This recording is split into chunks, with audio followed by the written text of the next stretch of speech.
Good afternoon once again. We are here, and once again, it is our great pleasure to be in your reality. It would be wonderful if you all had the same great pleasure to be in your reality. And that is one of our intentions, to inspire you and to elevate your understanding of energy and the use of energy and how it is for free. If you have your wits about you to use it. You are experiencing great pleasure by living, by being in your own reality. But over the years, we have become deeply invested in the human experience. People ask us all manner of questions about this and that, and over the years, we've had to wait for you to grow up. Just as you cannot explain all the intricacies of an adult life to a young child, it is sometimes challenging for us as Pleiadians, cosmic beings, visitors, etc., to convey to you all of the complexities that are involved in living in the multiverse when you are convinced that you are trapped in a random world stuck in linear time. Nothing could be further from the truth.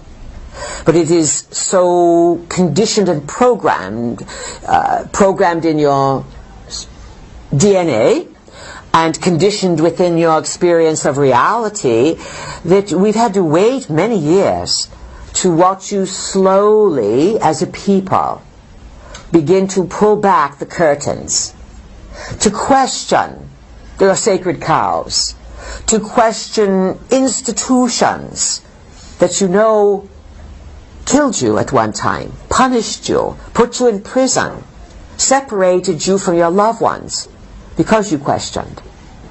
And you may have questioned something very simple. You may have told the church you saw the stars move. That, believe it or not, was enough to get you in big trouble at one time. People were not supposed to understand the heavens. Perhaps you saw shooting stars. You said the stars move. So within your experience of life, your ancestors and all the genetic memory that goes back to, as our vehicle was discussing with you, the origins of some of your genetic heritage. But beyond that, you also have mixings of other stellar influences. People have said to us, Pleiadians, why are you so interested in our Earth? We said, because in some capacity we are your ancestors. But we are also, we who speak to you come from the future. Now, the Anunnaki have an obvious footprint on your planet. And this is being discovered left and right. Everything is unfolding and has been in terms of a larger picture of time, probably over the last 150 years. Age of Enlightenment, the discoveries in Egypt, discoveries in Sumer, and then the acceleration. Then you had the wars, World War I, World War II, mass sacrifices to confuse people, to confuse the progress. Why at the same time the Industrial Revolution is really kicking into gear. And why people have jobs and they're working, but what are they really working for? From the beginning of the Industrial Revolution, that goes back to the 1700s, one could say that you have rebuilt the Anunnaki infrastructure on your planet, the space systems. The Anunnaki, in visiting your world, had to construct spaceports, mission control centers. They had to lay out the land, landing pads, all this kind of thing for the rocketry that would move from Earth to heaven. And remember, Anunnaki translates as those who from heaven to Earth came. And you basically, if you step back and you say what's happened on Earth in the last 250 years, from the last time that Pluto conjuncted the galactic center, it conjuncted the galactic center in 1760s and then again in 2007. And everything started to rip open in the now. What's happened is that you have the capability to get into the air, and you have the capability and the ambition to go into space. Once many countries went into space, they found lots of opposition on Mars, on the Moon. Many probes have been turned off, shut down. Astronauts, your space people who go up there, they have been seeing all kinds of things, and they have been sworn to secrecy even back from the 60s, 70s. Some of them who caused trouble or who wanted to speak about it, there were lots of nervous breakdowns among the astronauts, lots of medical problems. They were made heroes in the paper, and their families are falling apart behind the scene because they are forbidden from speaking about what they saw, and what they saw were obvious evidence of civilizations in space. Think about how contrary that is. Now it's not possible to keep the genie in the bottle, to use one of your Earth colloquialisms. Everything is blowing up. Our vehicle explained the astrology to you, the timing. The Mayans were told way back when the long count calendar ends, big stuff is going to happen and we will return. The Christians, they're all up in a lather about the second coming. The Muslims, they are up in a lather about the return of the Mahdi, their prophet. The Hebrew Jews, they are sure that Jesus was not the prophet, there's someone else returning. You go into other parts of the world, and what you find are various prophecies and beliefs, different names of course, and different calendar structures and methods of counting. But synchro out of synchro, they all point sort of to an evolving now. Now from your point of view, you look at the clock and you say, well, it's midnight on 2012 and now it's not December 21 anymore, it's 22, and look, the world's still there, so must be that was all a hoax. That's your timing. You must understand that time is a local custom, and that you are still and will be for many years in the window of the end. The end. The end of a way of understanding reality. And because of certain people in the cosmos who set up these calendars, there's support for assisting you to come out of one ending and to be birthed into a new beginning. Yet a new beginning cannot start until the old is rendered asunder or demolished. If you buy a piece of property and it's got some old shack on it, but you love the property and it's gorgeous and it's old, it's been maintained for a long time, we say old growth trees, and it hasn't been disturbed for perhaps 100 years, and there's some old shanty or two on it. Are you going to just build your modern home on top of the shanty? No. You either build in a different place or you demolish the shanty. This is what's happening now. To attempt to build on top of the old will not work. So the old must crumble. And it is all in timing. And sometimes from your point of view it looks quite frightening. Because where's the paycheck going to come from? How am I going to pay the rent? How am I going to put the food on the table? All of these very basics. Now, in terms of these systemic changes, they are not happening solely on Earth. And because you are a very special place, living library, what happens here affects a lot of other life forms that have a genetic trace into your existence. Animals, plants, creatures, all of you.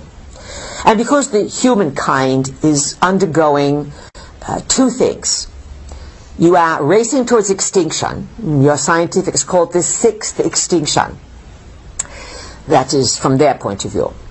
You've had these big extinctions on the planet before, and often what triggers a massive extinction can be a number of components.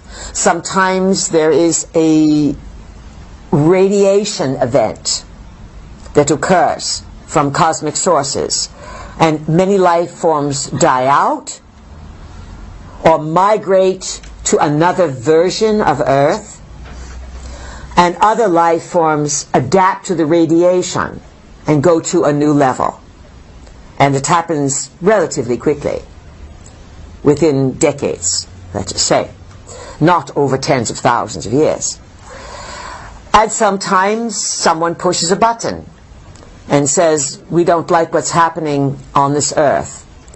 Sometimes cosmic forces battle over Earth as to who has the right to own the library, because you are full of resources, not just gold.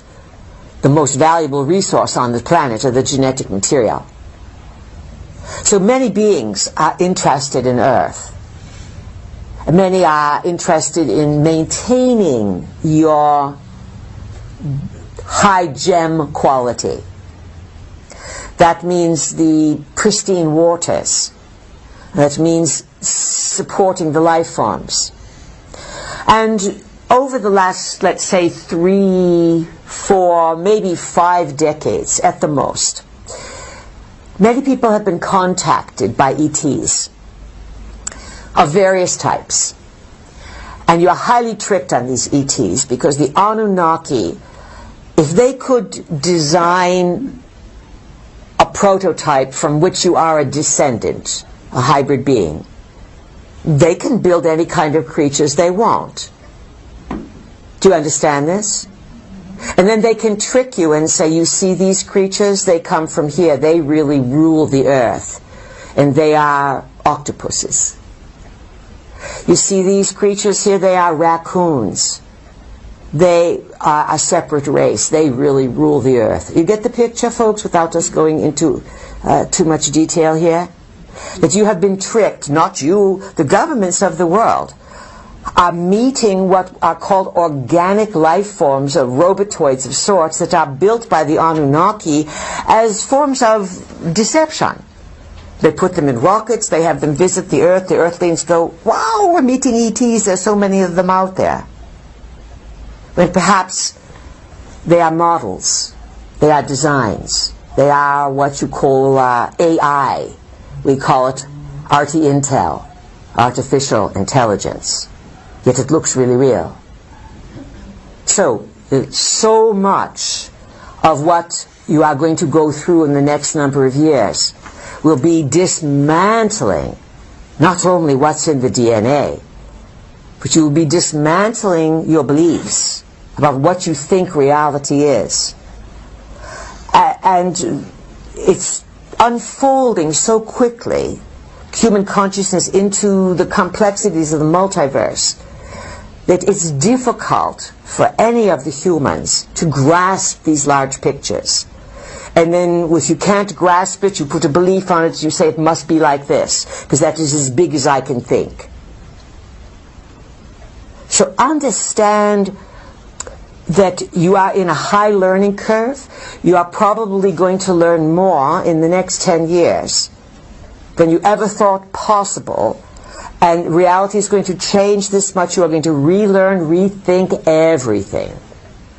And then you will be helping others by generally moving into the healing arts to help sustain and support people through the trauma of, oh my God, that's not really real? And coming up to support you, Uranus and Aries, there's all kind of new direction, new states of consciousness. So if you get new ideas, to break away from the old, to be inspired, to be trained in understanding how the body really operates. Everyone wants to go into, what is it called, IT? What does that stand for? Information technology. Information technology. You want to go into what the body can really do.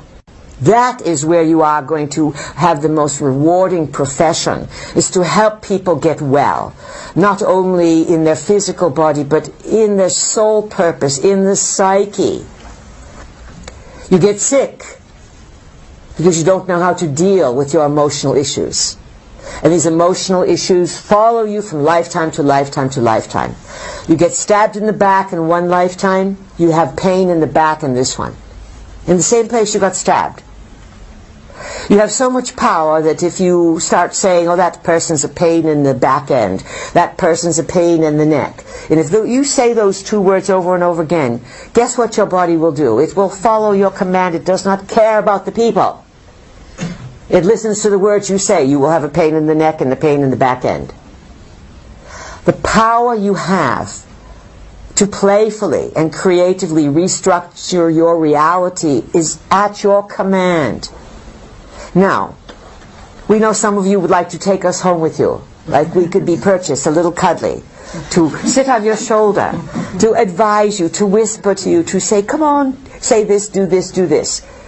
Part of evolving your spirit is to prove that you can do it.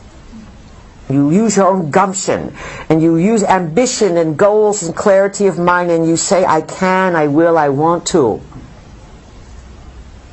That is what is required in these times, on a level that is practical, and yet it will take you into the cosmos.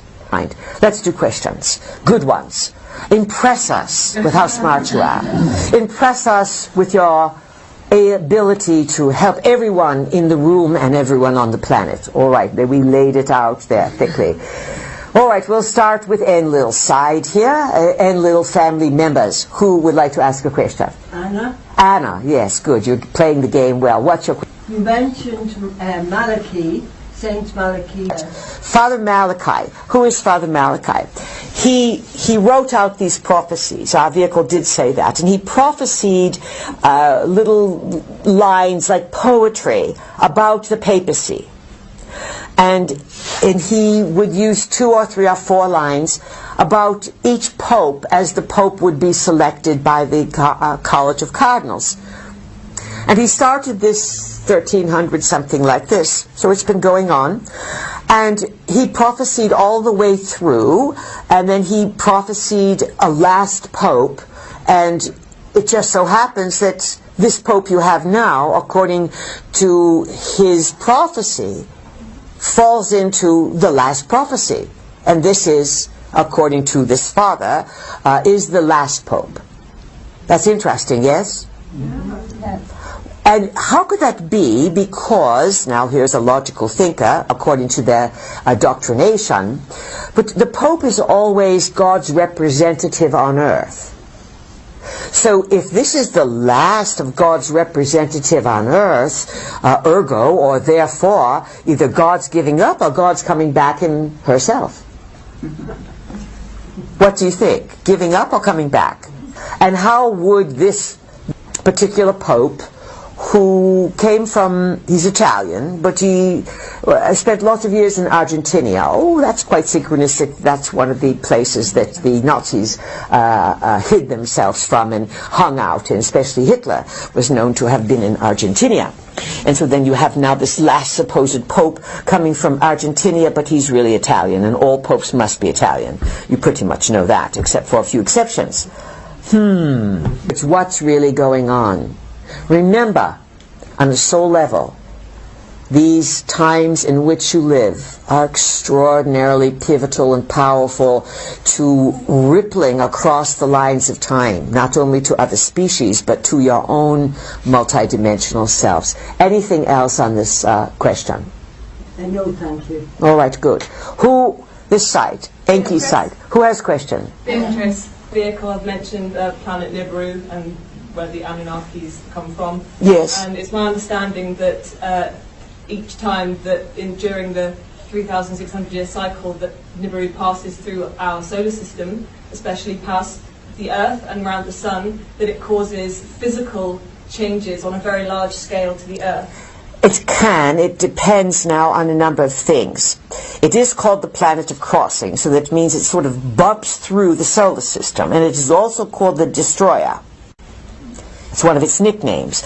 And you know now that you have the sun in the middle of your solar system, and you realize now that this happens, it's a protocol or a form of how planets are set up. And the planets have their orbit. And so it depends, Beatrice, on which side of the sun, the timing of where Earth is and where the planet of the crossing is. If they sort of are in vicinity around the block from each other, then all chaos breaks loose. And this passing has historically created oodles of problems. It's just because of the large orbital plane and because your short memory, the Anus know what's happening and you forget. So what exactly is your question? Well, you've answered some of it, but mostly is, are you currently aware of how closely Nibiru is going to pass us, if indeed it is passing through our solar system at this time? And if it is going to pass closely, will there be safe zones where there will be less disruption to the physical Earth? We will tell you what some speculations are from scientifics who have broken ranks and realize that a big deception is going on Earth. And here's their conjecture, and it is a valid point. It's not as if this X12, Nibiru, Chernobyl, whatever you're going to call it, is singular. It is a larger planet. It's certainly not the size of Jupiter. That would be totally destructive to your system, because you have the planetary sphere, and then you would have the energy field, the various, you call them atmospheres, around the planetary sphere, and the planet and the atmospheres would be filled with whatever the energy frequency or paradigm of the planet is. And then there would be, because of Nibiru's more comet-like activity, there would be what is called detritus, Talus, all the space junk that sort of accompanies Nibiru. In addition, Nibiru has been portrayed as sort of traveling in a delta type of configuration. That would mean it's a high military sort of figure. You understand the delta to be this, like geese flying, one at the point, and then all going backward. So you would have Nibiru in the center, and then allegedly 7 moons, 1 point moon, around Nibiru. It's important to understand that a moon can be built, that an object can be harnessed, roped, corralled, brought in, shaped, and made to appear as if it is something, but it is really an artificial construct. Your moon is an example. You are going to meet a technology that an understanding of the cosmos is far beyond what anyone could even imagine. Yet, inside, if you make room, you all have DNA of the Anunnaki, and they know the story. So somewhere the story can make sense if you give yourself time and the buffer and the support of nature to process all this. So now the real question she's asking is, how much destruction could there, may there be? It does depend on the orbital plan, but it also, your scientifics would say there's nothing we can do about this. This is inevitable. Sometimes some things are inevitable, which many of the Anunnaki understand, as many extraterrestrials do, the power of consciousness. There's also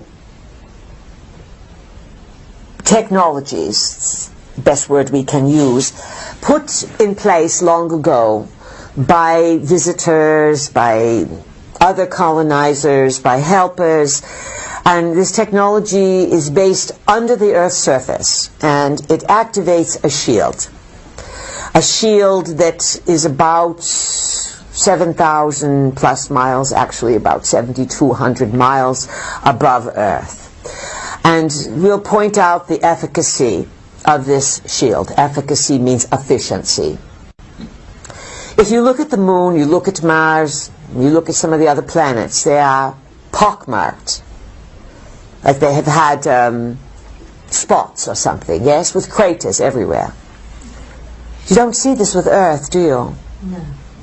How could it be that your closest neighbor, the moon, 250,000 miles away, about 240,000, has been hit over and over again? It's filled with craters. Why don't you have evidence of oodles of craters around your planet? You've been hit, not in recent times, because the shield is up. The question is, will someone activate the shield? Or will the Anunnaki turn the shield down? And then it depends where Nibiru will be in certain position. And then it will also depend on what state of consciousness the people of Earth are able to reach. Not so much on your own, but as things start activating from inside, out of crisis. Crisis calls it up. You will fly to new levels if you can keep your wits and not use violence. And you may miss this one. But you're going to get some disruptions of some sorts. Understand that the globalists are frightened. Understand that they took trillions of dollars, the global elites, using the military, using people from the surface that they kidnapped. And they had them build complexes underground. But we recently told some students of ours, we said, you know, what these globalists are finding, unfortunately, they've built these large cities, they've filled them with supplies, and they are supposed to be a place to run when the surface gets crazy. Go to Turkey and start exploring in Turkey, and you'll find the Turkish people did it thousands of years ago. Underground complexes. You'll find it in South America. You'll find it in the USA. You'll find it in Russia. You'll find that this technique of building underground in time of crossing is ancient.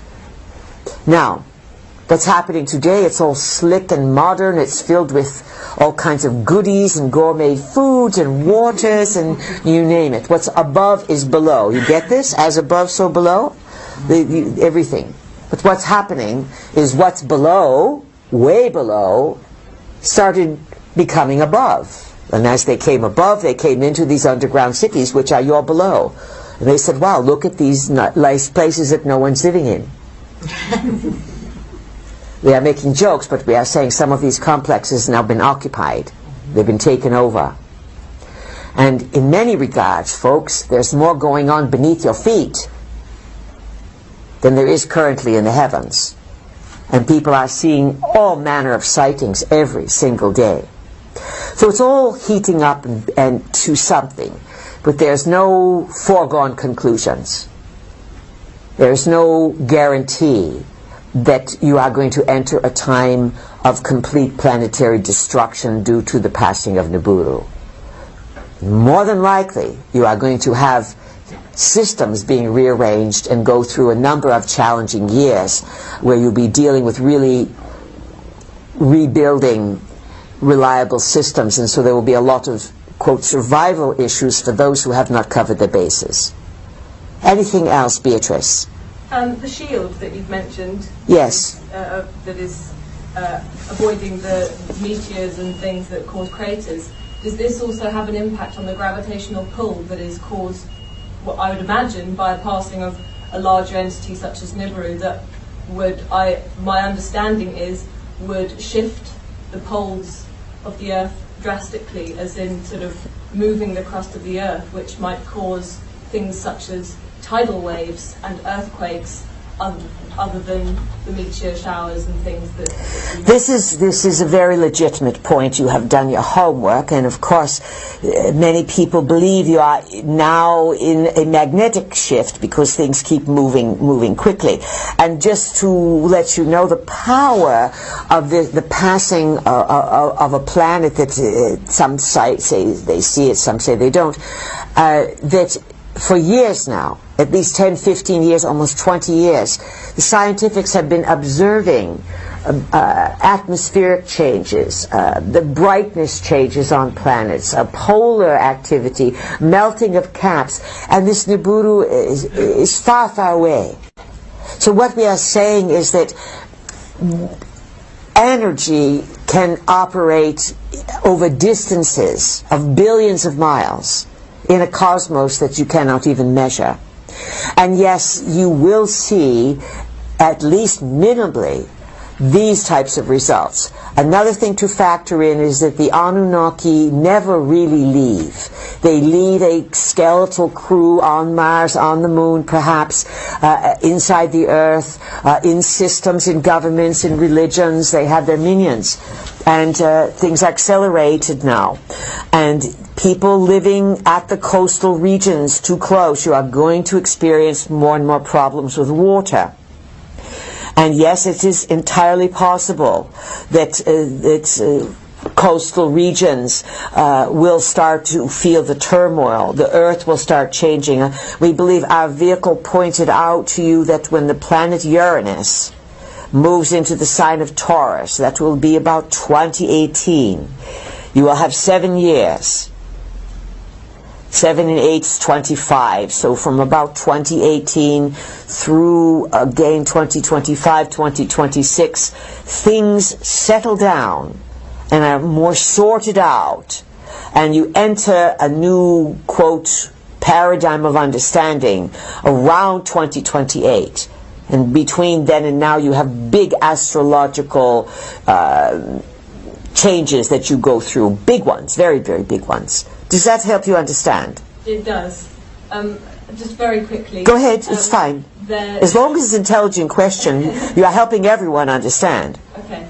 If we are to be aware of these potential environmental hazards such as coastal areas and changes in the water, are you aware of when this is likely to begin? Because our understanding tells us it will likely be between August and the end of September or potentially December, but I wonder if you have any further knowledge on that. Well, many people are tuning in, or they are piecing things together, they are decoding. The globalists do have a lot of plans for this year. Understand it. And if things start to accelerate end of August, early September, there's key gates that they're aiming for. Yet the best laid plans can be rendered asunder and thrown all out of the window, because the gift the humans have is the gift of unpredictability. And as the masses change their minds, wake up, they shift the probes, and understand, Beatrice and everyone else, that there have been many, many plans over the last 5 years that the globalists had to squish you, smosh you, attack you, nuke you. Lots of it did not occur. The heaviest things happen in the most volatile areas where the people have the most fear and where they have the most guns, and where they want to harm each other to get what they want. The lower the vibe, the more primitivo it is, and the more it is root chakra fighting another root chakra. That's where the bad stuff happens. The more you raise your vibration, the more you can think clearly, and the more you can position yourself or change the probes or call in guidance for protection. We'll say this to you. You've never had a lifetime like this one. That's why everyone's here. And to some extent it's new territory. To another extent you have the Anunnaki inside you, their genetics, and to them it's old hat. But you must get your sea legs. So these are good questions. Now, things will accelerate. You will see activity at the last week of July. This is the summer solstice weekend, and many plans are laid right around the summer solstice. Use the sun from the sky, use the light to come in and to inform you. 6 weeks from now, you will come to what is called August 1st, or Lamos. The week prior to Lammas is a week of high ritual sacrifice among the globalists who like to control the world. The humans are harvesting their vegetables. The globalists are laying plans to wreck everything. Build your plans and love the earth and love yourself, and understand that the forces of darkness and evil may undo themselves in a very spectacular way. But in order for them to be corralled and contained, those beings of goodness and integrity must live that out greater than ever before in their own generosity of beautiful living. It is big choices that are occurring. They set things into motion, and Lammas is often known as the sacrifice of the king. The king, a leader, often is sacrificed at Beltane to fertilize, to let the realities they want come into being. And then at the harvest time, another powerful person is sacrificed or killed to give thanks for the harvest, because then the real kicker starts at the equinox. And there are suspicious events out there. But understand, you've set out to do things on your own and everything fell apart, yes? Anyone ever have that happen? Yes. A few snafus? The globalists are dealing with this all the time, because do not think they all like each other and they get along. People who do not do good works do that to each other. They use each other. So they are battling bad inside her. You follow this? And there's all kinds of things going on in all the governments of the world. So there could be things that start to happen end of August. People come home from vacation. September could be some big tricks, some big shifts. Just intend that you are in the right place. Everything will work out more than fine. And get smarter. Much, much, much smarter in terms of what you know. Who else has a question? It is now Enlil's side of the family. Paul. Who is it over here? Paul. Paul? Paul. Hello, Pete. All right, loud and clear. Okay. You mentioned that our moon is artificial. Who built it? How do they use it? And how does it affect us? The Anunnaki use it. How does it affect you? You are entrained with the cycles of the moon. It is a supply base. Most of it, many things occur inside of the moon, because the Anunnaki are master builders. They know how to build. They know how to build on Earth, in the cosmos. That is their forte. Some of them are good at genetics, but they're really, really good at building. Rock, stone, glass, other substance you have no idea of. And they can shape worlds. They can build worlds like the moon, and then, we'll make it real simple, turn the key and fly off. In other words, they can build structures and then use them to travel. This is important to understand. So if new things appear in the sky and they look like new artificial or new planets or something, it can be holographs, it can be literally something that is real, it's moved around. You must expand your what you think is possible. So they use it as a supply base, they use it as high ground. If you've been in military, any military company is always going to go to high ground because you have a better vision than you can see. They have positioned it so that it appears in the sky to be exactly the same size as the sun. Yet the sun is 93 million miles from Earth, the moon is 250,000 miles. Wow, that's miraculous. How does it affect you? It entrains you to certain cycles of consciousness. Is this bad? It is what you incarnated into. It is a system that you are not really probably going to change. But you know, a few years ago someone must have figured something out. 10 years ago or something, our vehicle came across a statement by some scientific on your world. He said, we could fix everything if we blew up the moon. And then that was it. He obviously knew something, yes? Yeah. Now, it's always best to work with what's around you. If you can't fix it, condition it. The moon itself is not bad.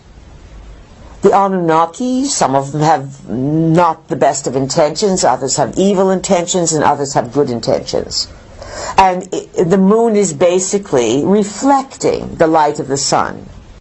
And so the cycles that you are in can be used. Ask any gardener that understands how to plant. Everything can be done by the moon, and you can gain tremendous benefits from the moon.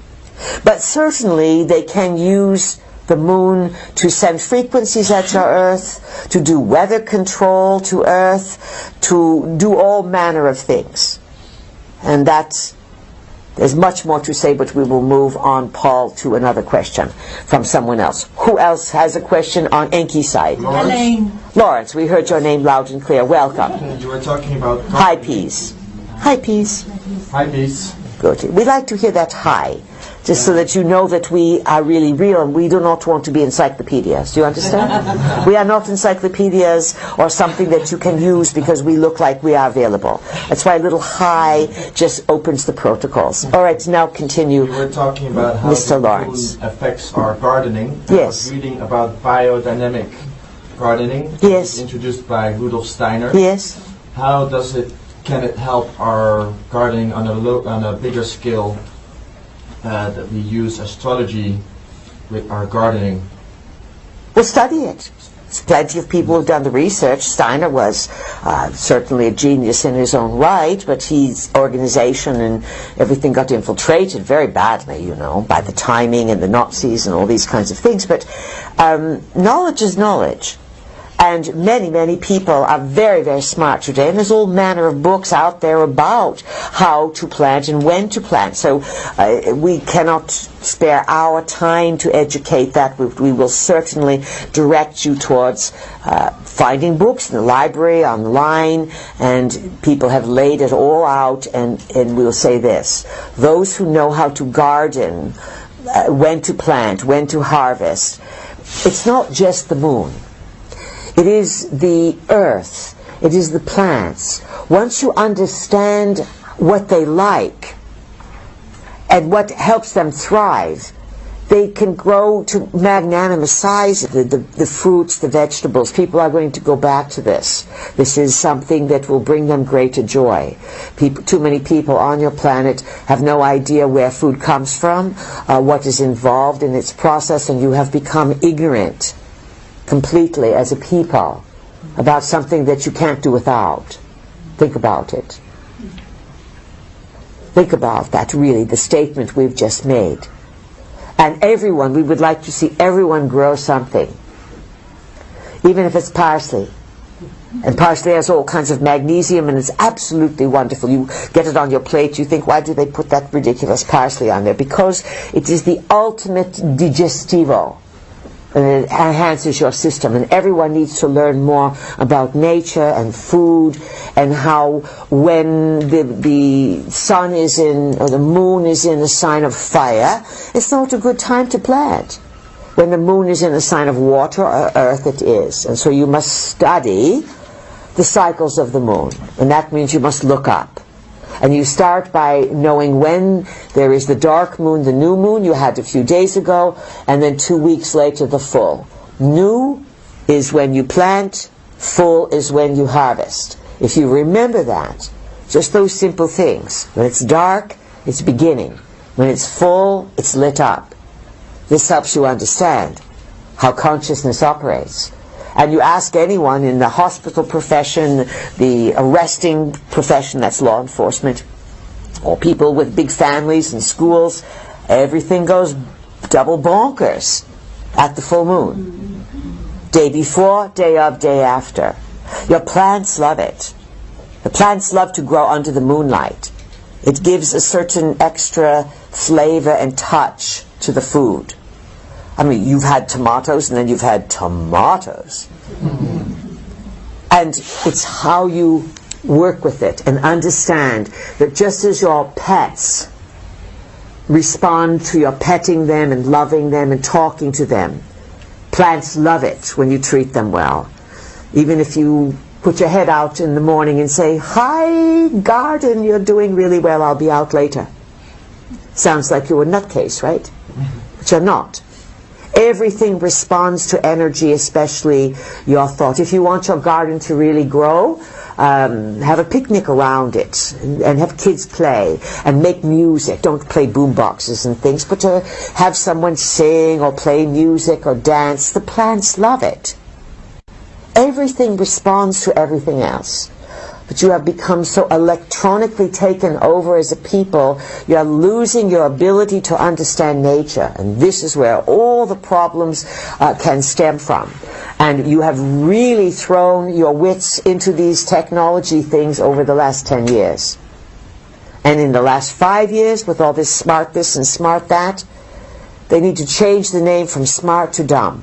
And if it was called a dumb phone, it did the exact same thing, you would be so dumb that you would still buy it, even if it was announced.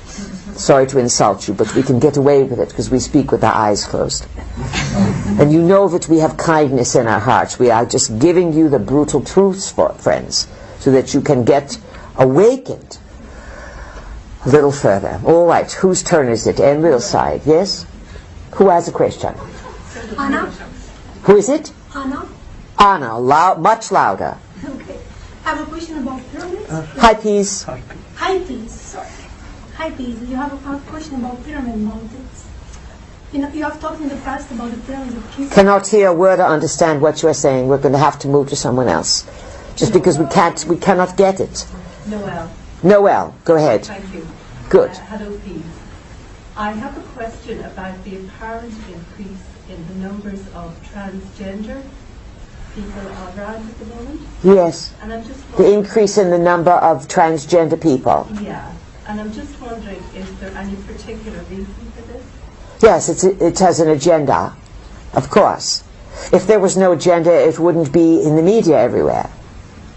Now, understand that you live again and again. You live as man, you live as woman.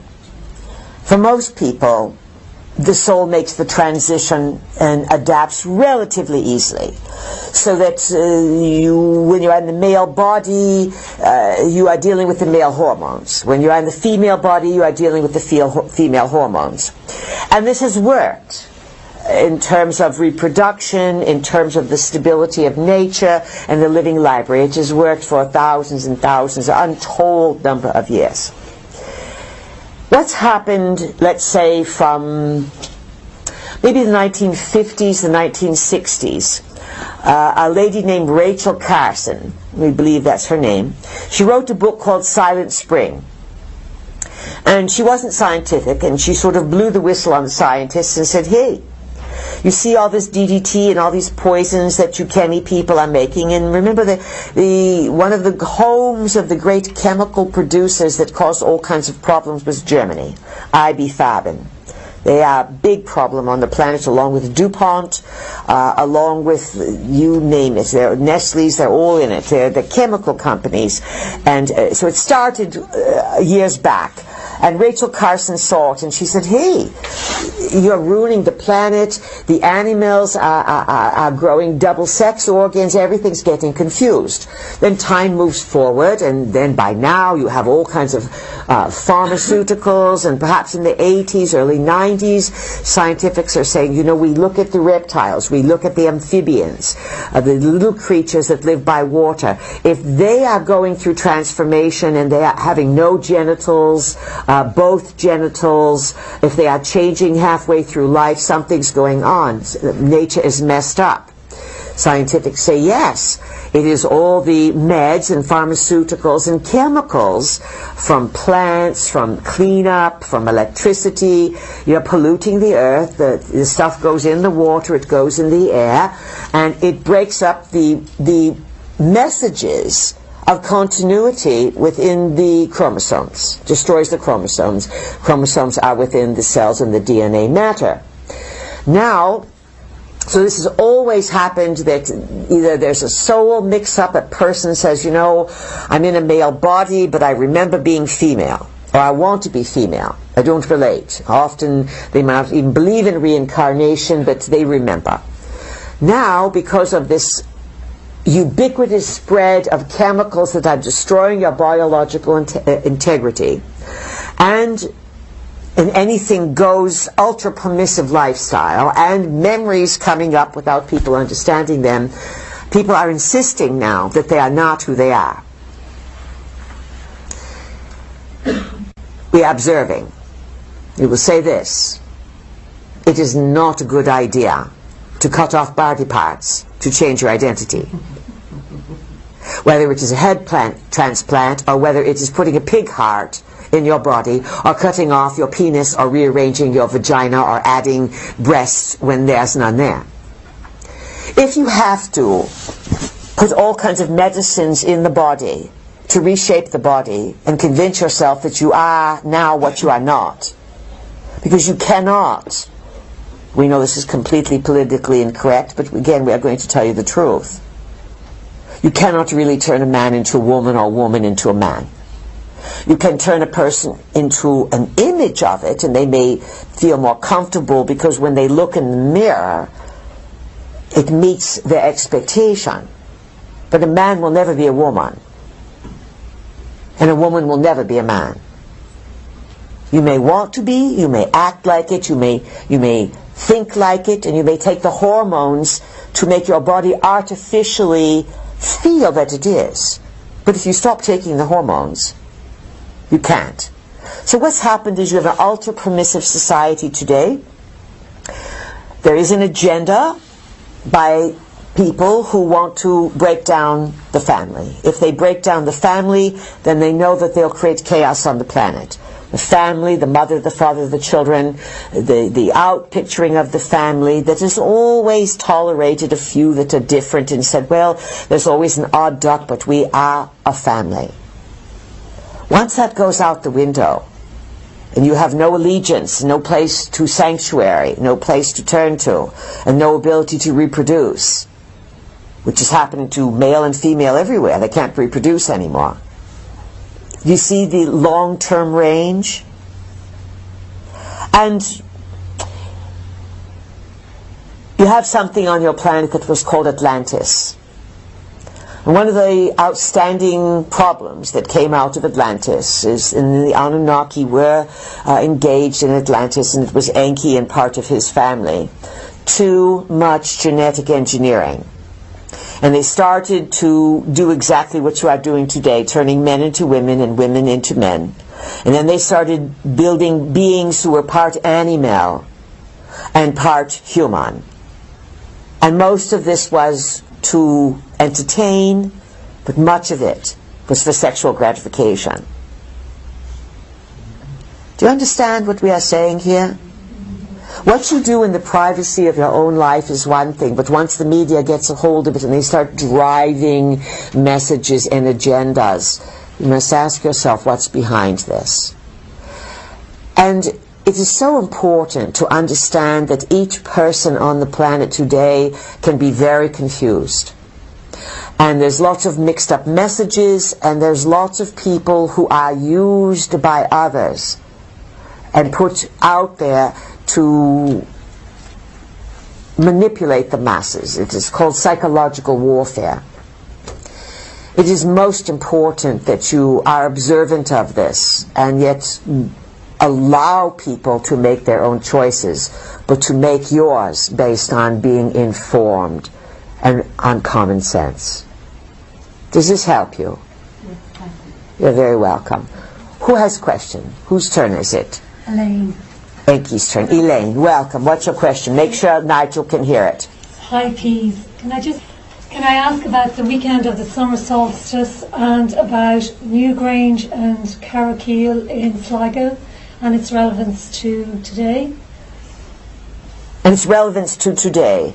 The second place we are not certain of. What is it called? It's called Carrowkeel. It's in County Sligo. It's similar to Newgrange, and it is stone site which has the summer solstice activation, where the Newgrange has the winter solstice activation. Yes. Now, as we've said, timing in space is different than timing on Earth. If you were to move to Mars, it would be different timing, because everything would be in a different position. And timing, in terms of understanding the solstices, is very important. On a very prosaic or basic level, people would know when to plant. They would know when to harvest, when to prepare for the seasons. That's a very basic level. But actually, the solar activity can open what is called black holes. And you understand that the center of the galaxy, the galactic center, has a massive black hole. Massive, massive, massive. Yet recently, a galaxy was discovered that has a black hole trillions the size of your current sun. And they say that your black hole in your galaxy has thousands of times of your sun. It's a big jump from thousands to millions to trillions. So it sort of humbles you a little bit if you ever think that you understand the multiverse. Now, what does this really mean? It is said that the multiverse is non-local. That means that there's no distance that can separate you. That even though it appears to be distance, everything is linked. And places like Newgrange are multi-purposed. Sometimes they are libraries in stone, meaning that if you know how to read it, you could walk through there, sit around it, and receive data. Obviously, if it is built to be activated, meaning the light passes through to hit a heart at a specific time, then that means that is the switch-on date. But switched on to what? And for whom? Now, some of these mysterious sites, the pyramids, Newgrange, etc., the stone circles, things all over the planet. Sometimes they have been quiet. They receive the energy and they don't go into great activation. But a few decades ago, or in the last 10 years or some such, there's been problems with sites activating, giving off signals, and emitting sounds and energies that humans don't hear. Animals hear it, and the military knows, because the military, global military, has devices that can track activity. And they started hearing signals from different mountains, especially in Eastern Europe, that they found were not mountains. They were pyramids, covered over. Your planet's full of these kinds of things. Newgrange sits out there as an obvious spaceship, yes? Sort of. And it's being slowly activated, as other sites are, over time, to affect you. Often these places are built to help create a stabilization of energy. And it is important to understand, we know we are going to run out of time soon, it is important to understand that some of these sites, these very, very big, how did they build them sites, were built by giants. And it just so happens that your country, Ireland, was one of the places that the giants, Atlantean giants one could call them, the Celts as you know them, they migrated out of Central Asia at a point in time after the flood waters receded and after everything calmed down on the surface after a trauma about 13,000 years ago. They came out 1,000 years, 2,000 years later, many of them 8,000 years ago they came out of the ground. That would be about 10,000 BC. And they began to leave Asia and filter across the land. Some went east, some went west, some were of all sizes. There are records on your planet of giant beings existing 2,000 years ago. They were fighting with the Romans. And even then, the Romans were fighting giants that were easily 15 feet tall. You have biblical stories about, who was it? Goliath, was supposedly 8, 12 feet tall. But understand that skeletons have been found in various places around the planet long ago. When they find them today, they pretend they buried them. They call the military in, the site is closed down, the archaeologists are told don't speak of it, and that's it. People die, and these giant bones are taken away. But the Romans were shown giant skeletal forms by the Corinthians, Corinth being located in Carthage, northern Africa, around this area, and they had evidence of giants 36 to 40 feet. A Roman legion took a trip to Morocco and was shown the grave of an 85-foot giant. So this is one of your Irish mysteries. You know all about the little people. But are you the little people? If the giants here were 20 feet tall, you would be the little people. And yet you know that there are little teeny ones. The human protocol can come in all shapes. So what we are getting around to is that you have things here in Ireland, England also, Scotland, Europe, and things buried in Eastern Europe and China and Russia, things all over. But they're more available here because many beings were pushed. The Romans kept pushing the giants. They pushed them and pushed them further through Europe, away from Italy, pushed them into France, and then they crossed over, and they eventually, the giants long ago, came to Ireland. And they left many clues here. And what kind of giants were they? They were the red-headed giants. That's why you have so many red-headed Irish. You understand? And then their descendants were around 2,000 years ago when they lost their way, but they didn't lose their building skills. And they began to put a few constructs up here in Ireland as memory, as protection, and for the future. Does that help you understand it? A little, Elaine? Yes. Good. Over here, who has a question, please? Lika. Who is it? Lika. Philippa? Lika. You can say Lisa.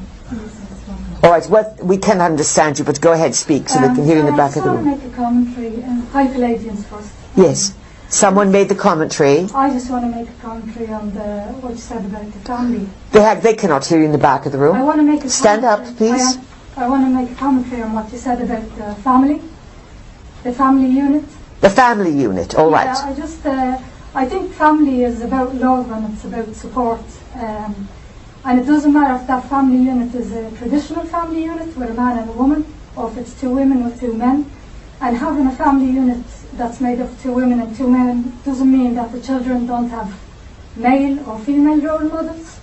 Oh, that's very true, but again, without assistance, you cannot reproduce.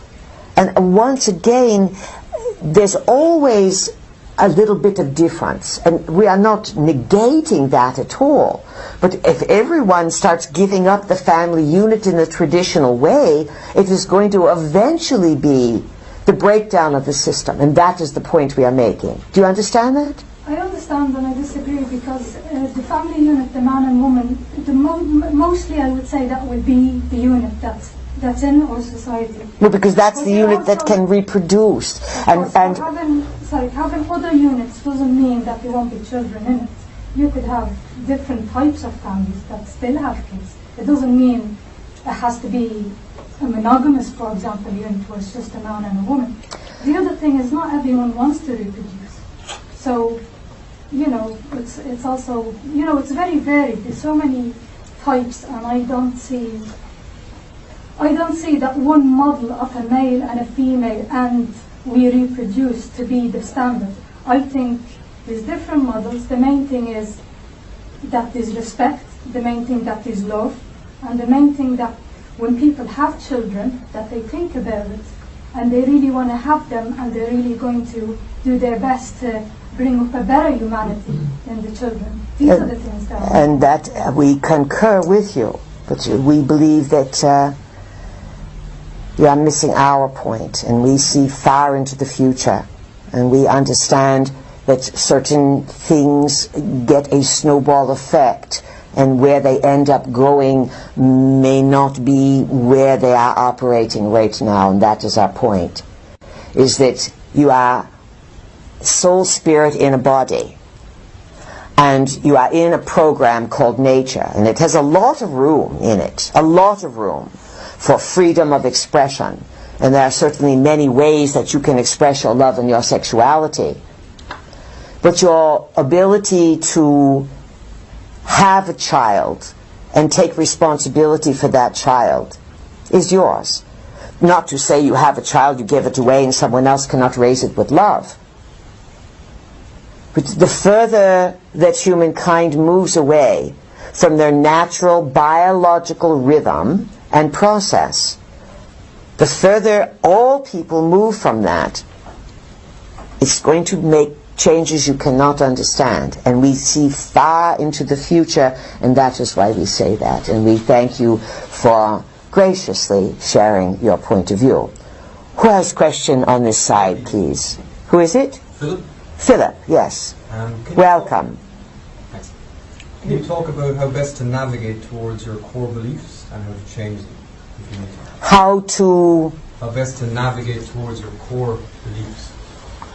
How to navigate towards your core beliefs. That doesn't really make sense, because your core beliefs are what you really base and build your paradigm on. And lots of people do not even understand what they believe. So examining your core beliefs may be a better explanation of it. How could I examine my core beliefs? So then we would say to you, all right, let's hit a few buttons and see what you believe. Do you believe truly with your whole heart that your body can heal itself? Or do you believe that if you get sick you must go to doctor? Do you believe that you are fortunate and that good things happen to you? Or underneath, are you afraid you're not enough? Do you believe that there are good people in the world, or that you always have to look over your shoulder over who's after you? Do you believe that certain people, because they have a certain configuration, act a certain way or do a certain thing? Or do you believe that there are good people and bad people of all kinds and all configures, and that you're pretty good about feeling the vibes of honest people and staying away from those that are not up to the best business? These are rather core beliefs that we just rolled off because they are like a foundation of a home. Core beliefs mean that you build the rest of your life around these core beliefs. So here's a core belief example. You're born into a highly structured religious family that says you must do this, this, this, and this. And they lay down these beliefs, and the entire family says, well, yes, and you never question the beliefs as to them being beliefs. You just think they're facts. And sometimes you can build a core belief structure around something that may not be entirely true, but because you invest in it, you turn it out to be true. Yet in the end you find out, I built on sand. Does that help you understand core beliefs, Philip? Yeah. So what is one of your core beliefs? You said so many of them. Well, just your own. Like, I believe that. One of my core beliefs is that I can't seem to heal. That what? I can't allow myself to heal fully. You can? Cannot. Cannot. All right. So now... I get so far and then fall back. All right. So you have a core belief that you cannot heal yourself. Not entirely. Not entirely. All right. So that's a core belief.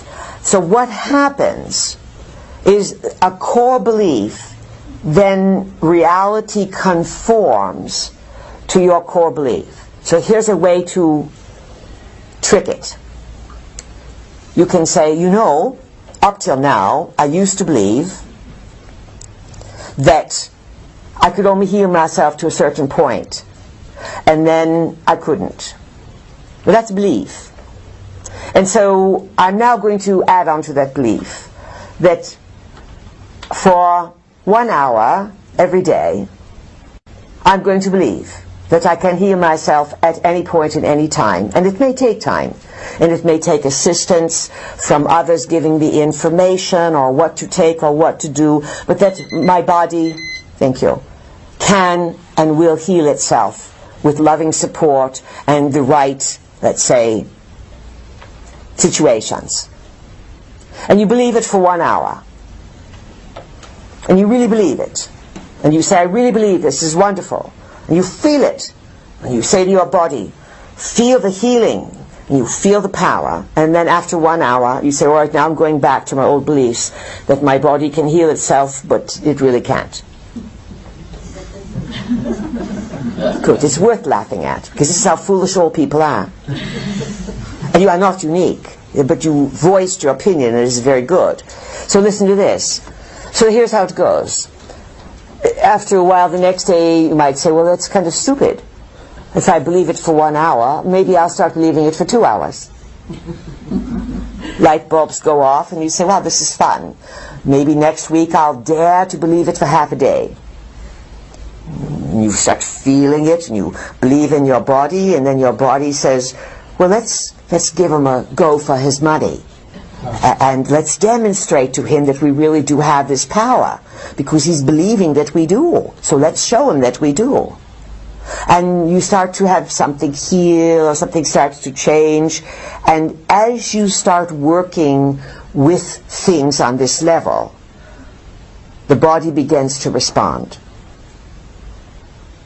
And you begin to recognize that you're not going to suddenly wish yourself into something other than what you are, but within your own biology, the cells hear what you say. They hear your core beliefs. They hear your limitations. They feel your fear. And so you must slowly start to send love to your body. Love your body. Love your cells. Eat the right foods. Just because your stomach may say, get me a McDonald's, you may know that a banana or a fresh apple might be better. And so as you start building and paying attention, your body will slowly change to support your beliefs. And it doesn't mean that miracles are going to occur. It means that without going for radiation or without going for frightening therapies, with herbs, with understanding, sometimes with technologies, magnets, essential oils, there are all manner of ways that these cells will begin to respond. But it's also important that when you are wounded and you have a health issue, you must get to the core reason. And when you understand that your body is working with you and not against you, that your body, when you are ill, is letting you know that you have not integrated an experience. All illness begins as emotional trauma, or it is carried over soul trauma from many lifetimes. Once you understand that you have a problem in the throat, there's an issue about speaking out. You have a problem in the genitals, then there's an issue about your sexuality. For women, the uterus is home. Ovary, uterus, uterine problems, it's all discomfort, dissatisfaction, problems in the home. Problems with the feet, inability to move forward. Problems with the knees, lack of humility or too much humility. Problems with the heart, too much controlling, not enough love. The body will literally work with you. And so again, we will send you to find some books, there's plenty of them out there, that delineate what the body is speaking to you as a person and what issue you are working with. Once you get to the issue and you lighten up the burden on the body and you stop feeling so depressed over what the issue is and you change your life, the body will start to move to healing with support, with love, with nature, with sunshine. And of course, there's all manner of techniques that are on the rise and growing as to how to restore wellness among humankind. This is very big. Does that help you, Philip? Yes, thank you. And so what is your new core belief going to be? Well, I like Seth's one where he says, I am worthy because I am. That's a very good one. Yeah. But if you don't believe it, then you're not. Do you understand? Yes. I am worthy because I am. You are worthy because you look at the miracle of your biology. Don't throw it away. Your bodies are miraculous beings. They are a temporary residence. You are spirit first. And you'll always exist in dimensions that do not have bodies. And this was part of the Anunnaki's problem long ago. They would build bodies and no spirits would come in to occupy them because they didn't have high quality of life. You are worthy because you are, and because in the grandness of Prime Creator, this being imbues all of its creations to seek out a high quality of life, a life of integrity, a life that does no damage, a life that does not destroy itself, a life that brings joy and that seeks love. Love could be considered the multi-flavored force of existence. It comes in many shapes and sizes, and there's hardly much understanding of it on earth. But love is a generosity, it is a caring, and it always improves, it does not control.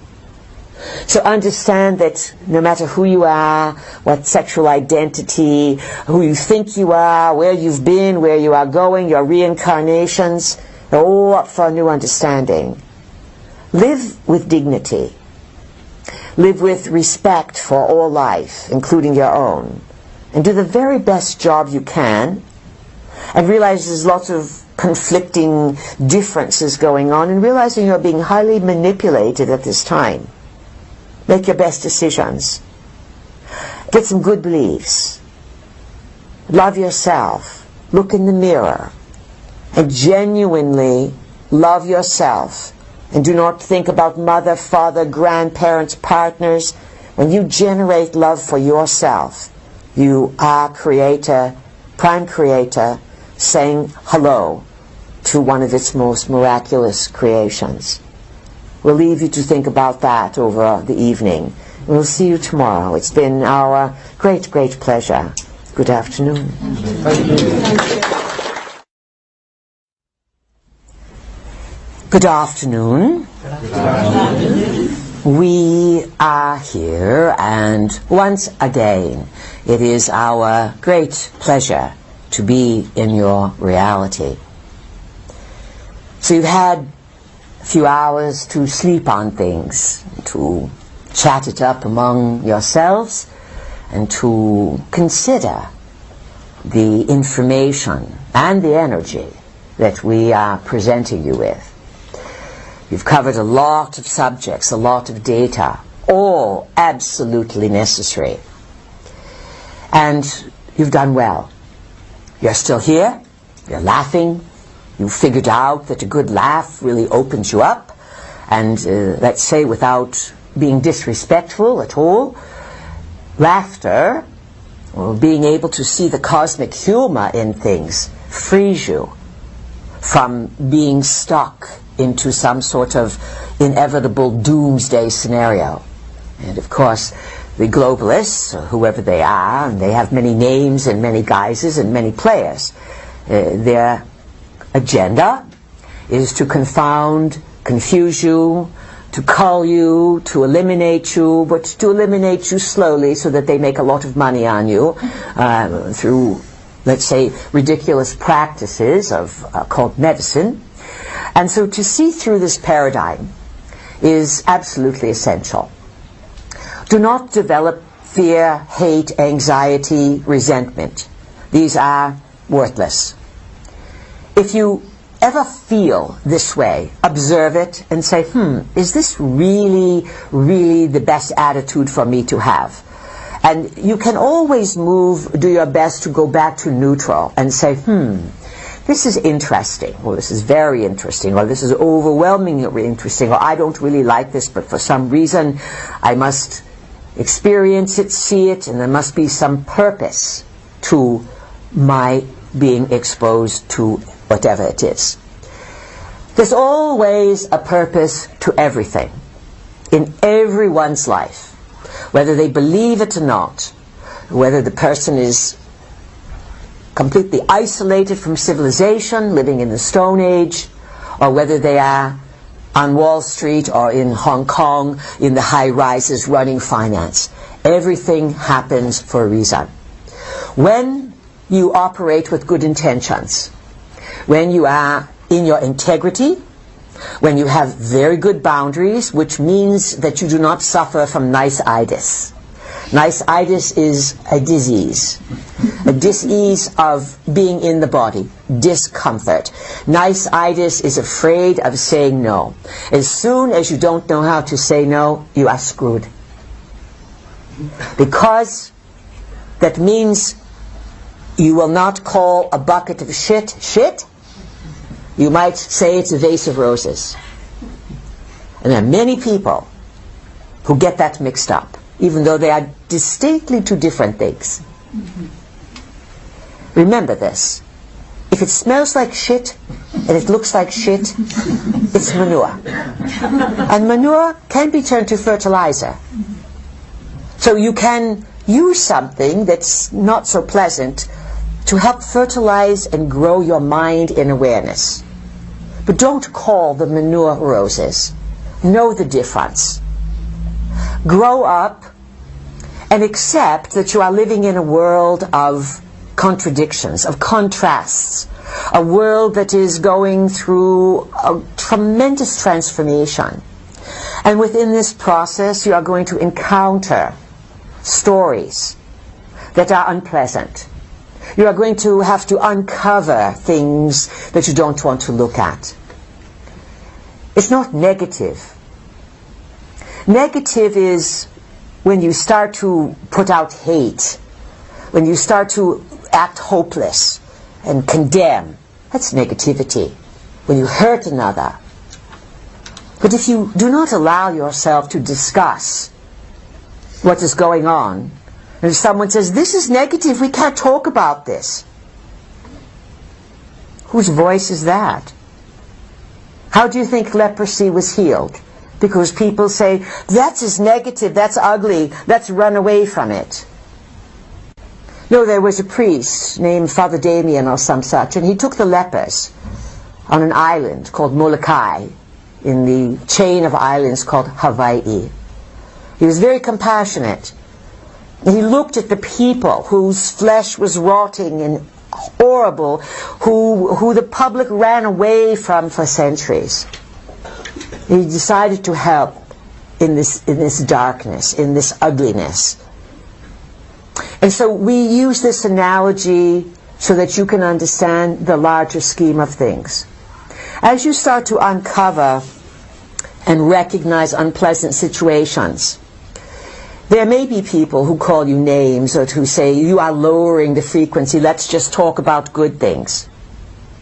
That's escapism, that's denial. And if you are going to want to escape from knowing the stories, the fullness of them, the good and the bad, then you are going to lock yourself in your own hell of mind control. Because you only want to see the good side.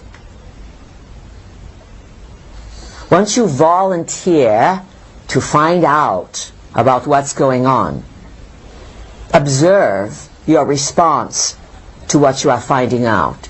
if you can accept the fullness of stories and say, aha, this is not pleasant, however, I am now more informed about the general picture, and now I will go cook a good supper.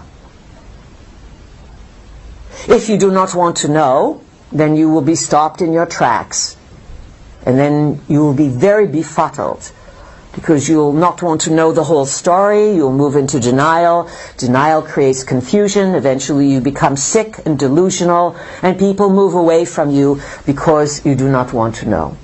And this is what's happening generally in the world. Why do you think there's so much entertainment? You have 24 plus hours of entertainment every day all around the world. It is to keep people from thinking. You have to think.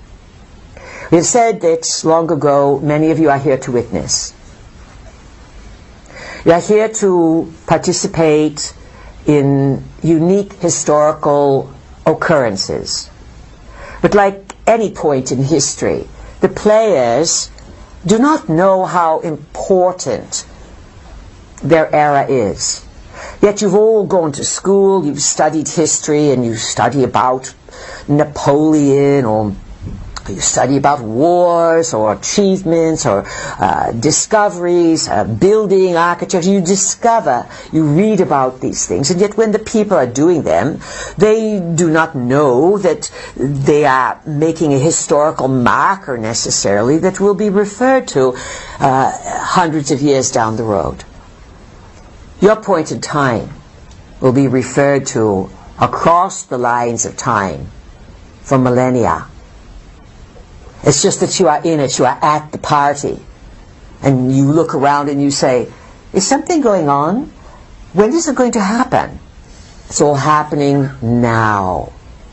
And it's magnanimous in its energy to change not only your world, but to ripple out across the lines of time, and as we suggested yesterday, to ripple out into the Anunnaki Empire, their colonialism.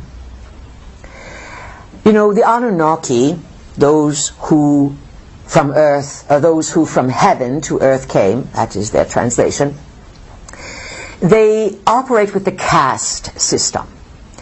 And if you look to perhaps England, you have somewhat of a caste system. You have the royals, yes? Then beneath the royals, or within the royals, you have the aristocracy. Then you have what's called the gentry, landed gentry. And then you have the folks, yes? You get the categories. And even though people say it's sort of a benevolent democracy, and we have this and this and this, the hierarchy is still there. If you go to India, for example, the hierarchy is absolutely extreme, and there's no meritocracy. Meritocracy is you work, and through your efforts you raise your status in society. This is Europe, most of Europe, North America, etc. India, what you are born into is where you are. If you are born into the untouchables, it is impossible, because the caste system holds you where you are. That is, let's say, an extreme example of the Anunnaki system. And it was Inanna, the granddaughter of Enlil, great-granddaughter of Anu, who was given the Indus Valley, and eventually was given India. The Indus Valley is now known today as Pakistan. Perhaps that's why you are in Pakistan, fighting wars. Enki was given Africa, and Enlil was given Mesopotamia, and let's say Jerusalem, what you call the Middle East. And these designations from long ago, the ownership is still there. The family fights over who has control, just like any family on earth that was not getting along would fight over the inheritance, would cheat each other, would hurt each other just to gain supremacy in the family. We hear stories about this all the time. The matriarch or the patriarch of a family dies, the siblings are left. They are like roosters in a fight. They would destroy each other, cheat each other just to get a few more $1,000. Or get a few more of this, a few more of that. That is the Anunnaki psychosis. The Anunnaki suffer greatly from what you may call mental disturbances. And as above, so below, they have transferred their problems and their askewed thinking onto their delegates. Sometimes their delegates are selected. They are humans that represent them on the planet. In ancient past, they were called pharaohs. They were called kings. They were called demigods. If the Anunnaki mated with the humans in recent times, as we said yesterday, it was verboten long ago. Hundreds of thousands of years ago, when it first happened, it was the big sin, the big crime for the visiting extraterrestrials, the Anunnaki, to mate with their workers, their creation. And then worse, the construction workers, the Igigi, from Mars, mutinied. They came to Earth and they said, if you head gods can have sex with the earthling lovelies, you cannot deprive us on Mars. We are your big workers. And this is where you get the story of the bad angels coming down to have sex. They found the daughters of man comely. Well, rightly so. Women, earthly women, have a certain allure, and that is quite wonderful. But this is the source of many of the problems and the confusion. And again, you get to this idea of angels. Are there good angels? Let's say that the Anunnaki have a very clever way of tricking you, of having you think that something is all benevolent and nice when it's really part of their police force, their interdimensional police force. To be truthful, the human race, large majority of you suffer from naivete. Extreme naivete. And then when you get naive, you want to get into denial because it is difficult to bust those certain paradigms, and you become over-affiliated with concepts. And if those concepts turn out to be chocolate that just melted into a different shape, sometimes humans get mad because what they thought was true has no validity. We've seen it. Our vehicle has seen it. She deals with it a little bit more than we do. We deliver the information and then people often act out with her. We give you this bit of a soliloquy here because it's coming big. And they're just ahead, on the verge, around the corner of very, very big, shocking events. You will not be shocked because you will be prepared, but you still will have to have the reaction in the body, because the nervous system will have to take the brunt of the change. Even though the mind may understand the possibilities of what's coming, the body still has to integrate the data along the nervous system. So what you will be working with throughout the summer moons is to not only enhance your immune system, but by eating well, sleeping well, hydrating, this kind of thing, taking the additional supplements that may strengthen the body, good thoughts, writing down your intentions, all of this. But your nervous system has to go to another level. So look to different practices that would strengthen the nervous system. You have Mr. Batch. He's called Bach in the United States, but he was, we believe, European man, and he created the Bach flower remedies. These are very subtle energies, and they work to strengthen the energy field and the nervous system. It's very important. Essential oils work on the subtle energy level. There is an Ayurvedic tradition, an herb called Gauta Kola. It really is a premier nervine. And what you want to focus on is do a little research and find out what are the substances that relax the body and strengthen the nervous system. That is what you are going to need. Understand that all technology weakens the aura, weakens the body, weakens the nervous system, and creates brain fog. No one is immune. No one. And you don't want to lose your noodles or your clarity. This is a big lifetime. Don't screw it up. But have a good time. Actually, we are going to mandate you, that's a little clever word there, but we ask you please to have the best time this summer, to do things that put a smile on your face, to be highly creative, to restore joy in your life, to reach out and to have genuine relationships and talks with people, to socialize, to laugh, to love those that you love, to build up a strong connection of happiness and goodness. This is going to be needed as part of your strength. These things sound simple, but if you do them, you will be in better shape than many people will be once the autumn quarter or late summer begins to unfold. What is the number today? Is today the solstice? Yes. Today is the solstice. All right, remarkable. This is wonderful because this is the height of the sun and this is a peak day of the year, a turning point. So here we are by the seaside, Malahide, just outside of Dublin. And why are we in Ireland? Let's talk about Ireland a bit. We said yesterday that the giants, some of the giants of old, the old Atlantean giants, when the polar ice caps were causing problems about 13,000 years ago, the Anunnakis knew that something big was going to happen. And let's say that the Anunnaki sometimes pretend that they are innocent of things that they are instigators of.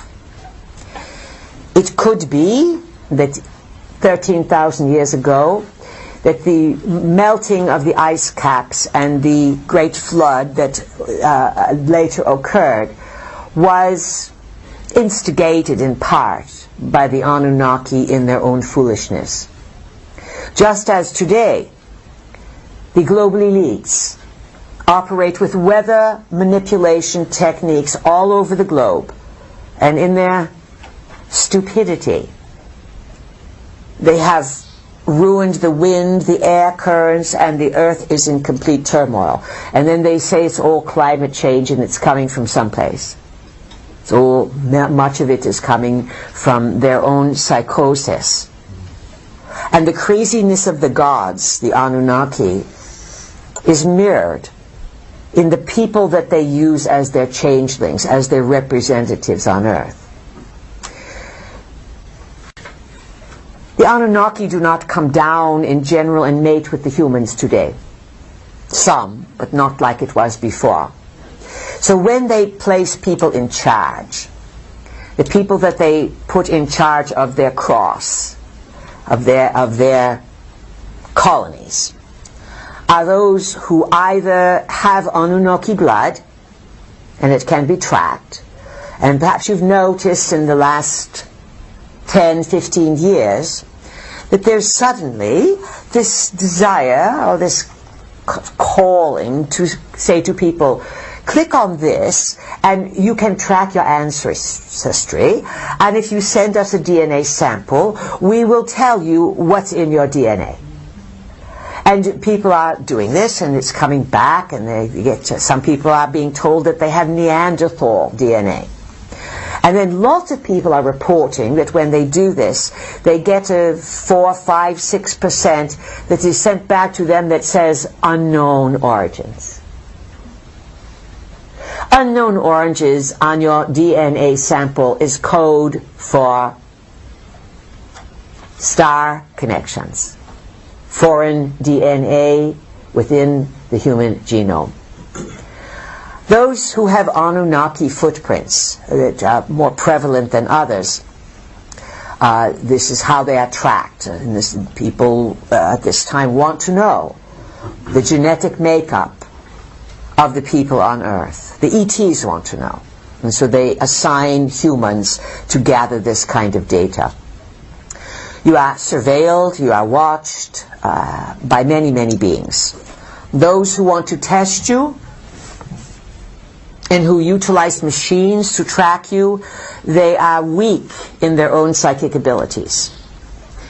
There are others who do not need machines, they do not need to track and test your DNA. They can read your DNA, read your energy field.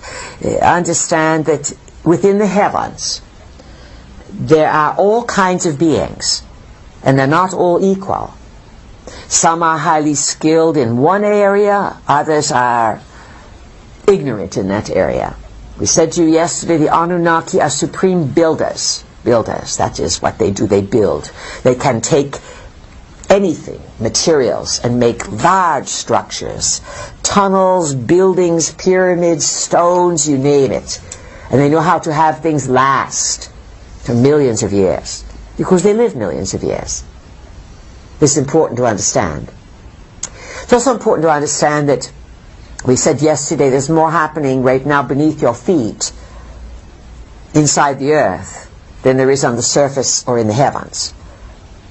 And because of some secrets that are going on in world governments, they've been, over many decades now, detonating nuclear devices underground. And you've probably asked yourself, when you have a free moment, to wonder, why would they keep bombing nuclear devices underground? They say, oh, we're testing. How many times do you have to let a bomb off to test it? Right? It's like a kid with a box of candy. If you don't delegate how many pieces, the kid just keeps going. But that's not the way it works with atomic bombs. There's been a war going on beneath your feet. And those who have submarines, all the beings who operate, all the countries who have submarines, they are always after the ETs that are in the water. So know that you share your planet with many life forms. You always have. There's always been a wide variety of life forms that have lived here. The human form, as you currently understand it, is one model. And this model has been in its own phase of development, probably since the melting of the ice caps, what you call the flood, Noah's flood. Noah is also known as Utnapishtim. Noah is, let's say, in some stories, Noah was given, God spoke to Noah and said, build an ark. If you go back to the Sumerian records, you find out that the God who spoke to Noah was Utnapishtim. And it appears that it was the god Enki, the devil god, who spoke to Utnapishtim. And he didn't speak directly to Utnapishtim because the council said, it looks like the earth is going to flood. We'd better get out of here. And they decided not to warn the humans as they met in council. Remember, we said they meet in council for years, in your terms. 300 years, 1 month to them. They forbade everyone to warn the humans that there would be a big flood. But Utnapishtim, Noah, appears to be a son of Enki, because Noah was known to have the shiny skin, the skin with scales upon it, and it was considered to be a badge of shame to have the reptilian energy within one, because the two brothers, Enlil and Enki, were always fighting with one another, upstaging one another. Enlil took the role of God, one God, the Supreme God. When it comes to what's going on this earth, this is Enlil, I am the commander. Father in heaven, that sounds a bit familiar religious, doesn't it? Our great Father in heaven, Anu, gave me his son, the command of earth. Not you, my half-brother Enki, you are the devil. You are so much the devil you have reptilian skin. These are ways of interpreting. So, Enki does not want to get in trouble with his father, Anu, with his brother, the one god, Enlil. So he says, he talks to a hut. And he says, read hut. But Utnapishtim, or Noah's inside the hut. But he doesn't tell Noah, he tells the hut. He says, hut, there's going to be a big flood. You better do something or you're going to be swept away in the flood, hut. Rather simple way to trick, yes? He broke the law, but he could say, I didn't tell my son, I told the hut. Sounds like a bit of trickery. So Utnapishtim prepares. And as you were growing up and you heard this story about Noah's Ark, you had to wonder how Noah could get the pairs 2 by 2, not to eat each other, or bite each other, or fight each other, and walk in pairs into the big ark. And how could he possibly provide enough food for them? And then what about all the manure? And what about the restless animals being tossed around in this big boat as the earth floods for 40 days? 40 days. The Anunnaki use numerical assignations. Anu is 60. Enlil is 50. Enki is 40. When you see these 3 numbers, 60, 50, 40, it's code for those members of the Anunnaki. You will find 40 throughout the biblical scriptures, and 40 is sort of laying the blame on Enki. Jesus wandered for 40 days of the flood. You'll start to put things together. We know some of you are quite brilliant with numbers and letters and things of this nature. So, the flood's coming. And it's not that it happens in an afternoon. There's warning. And the Anunnaki have many of their own kind here, their own giants, in addition to the human workers, the Lulu, as they were called, the first making of peoples. When they built the human creature, the hybrid, so to speak, they called the first creation a Lulu. So the Lulus were not told, but the others were, the giants. And the other workers around knew that this was coming, and they took off. They said, we know this is going to happen, and they migrated to the various openings, the tunnel systems that led into the center of the earth. Now, these openings are not here, there, and everywhere. There are areas that are easier to open into the earth, and the Anunnakis always had technology that today you call telemetry. Telemetry is a type of technology that allows one to see inside the earth. So for the last number of decades, the satellites up in the heavens by the earth-oriented governments have been peering into the earth to see where structures are, where openings are, and looking at buried cities and what was here from long ago. And then they cordon these areas off, or they have wars, and they make sure archaeologists do not go there.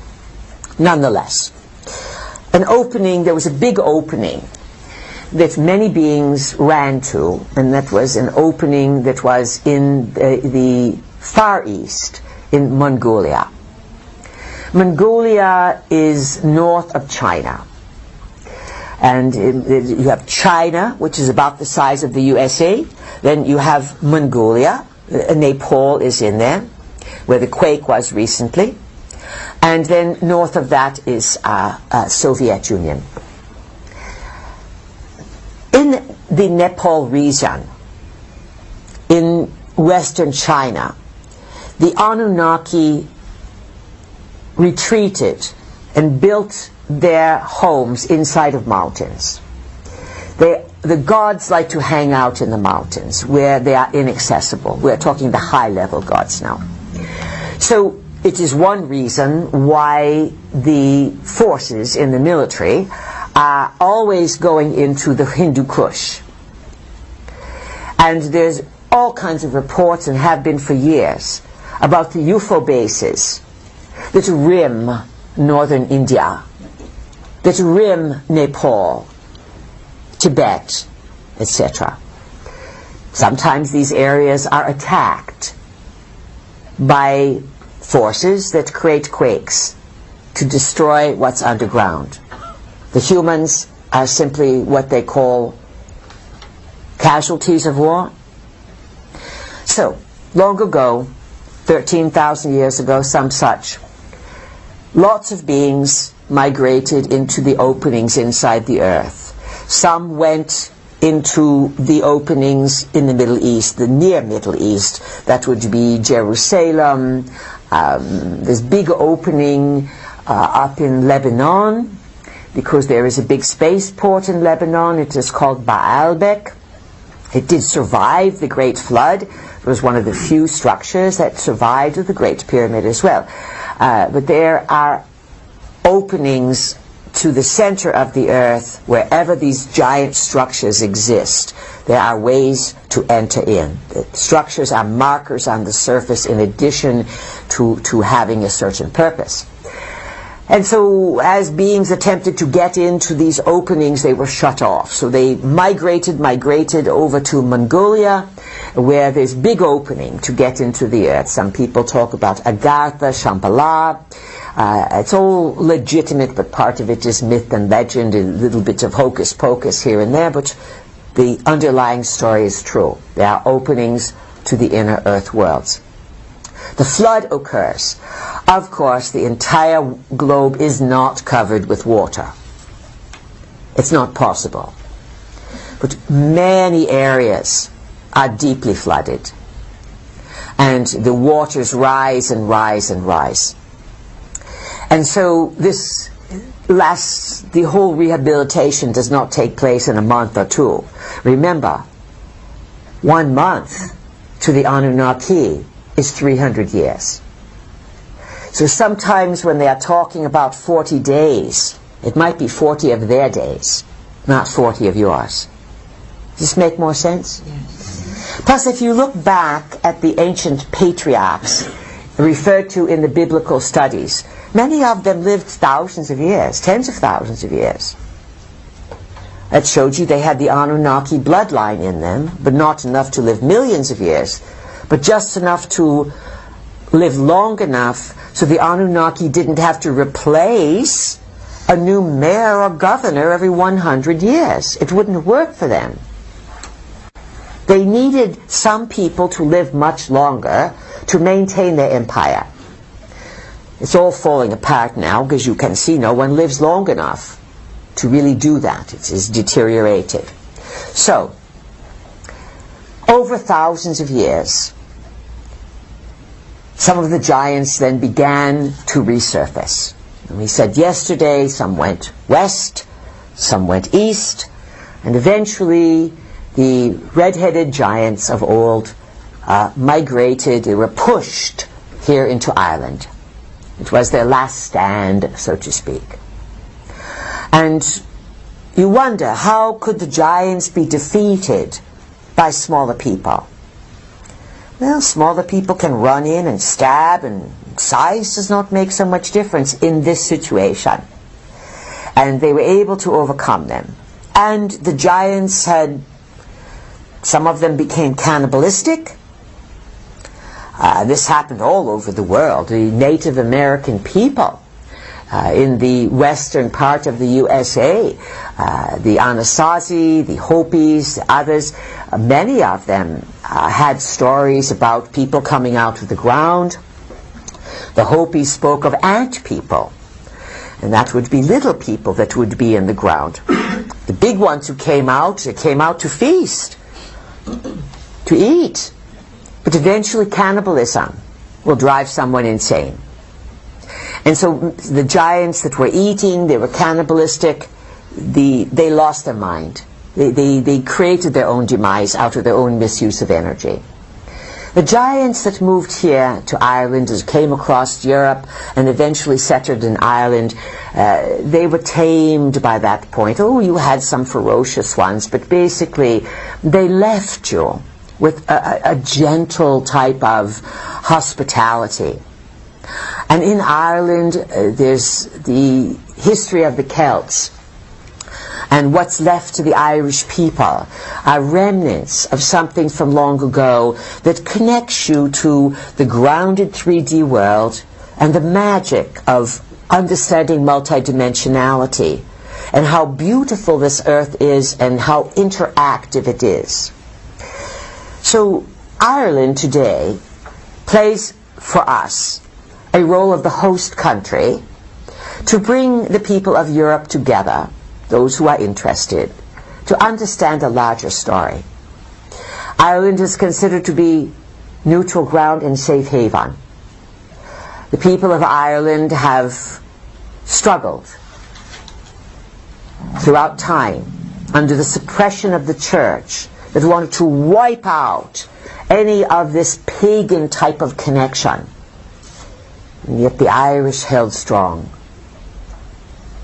And so there's something in this land that's going to offer to the world some very interesting artifacts, perhaps, some appearances, some recognition.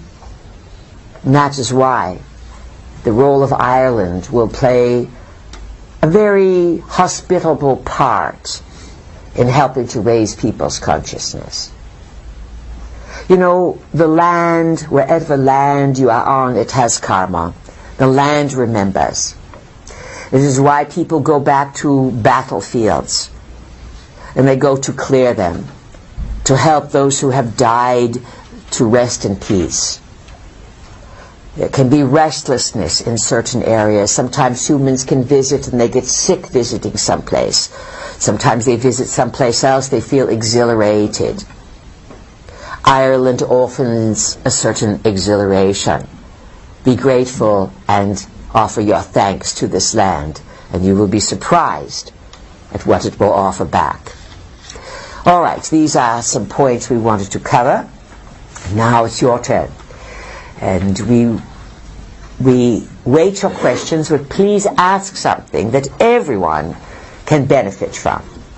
And we'll go for it. Who would like to start this afternoon's discussion? We'll start on this side over here.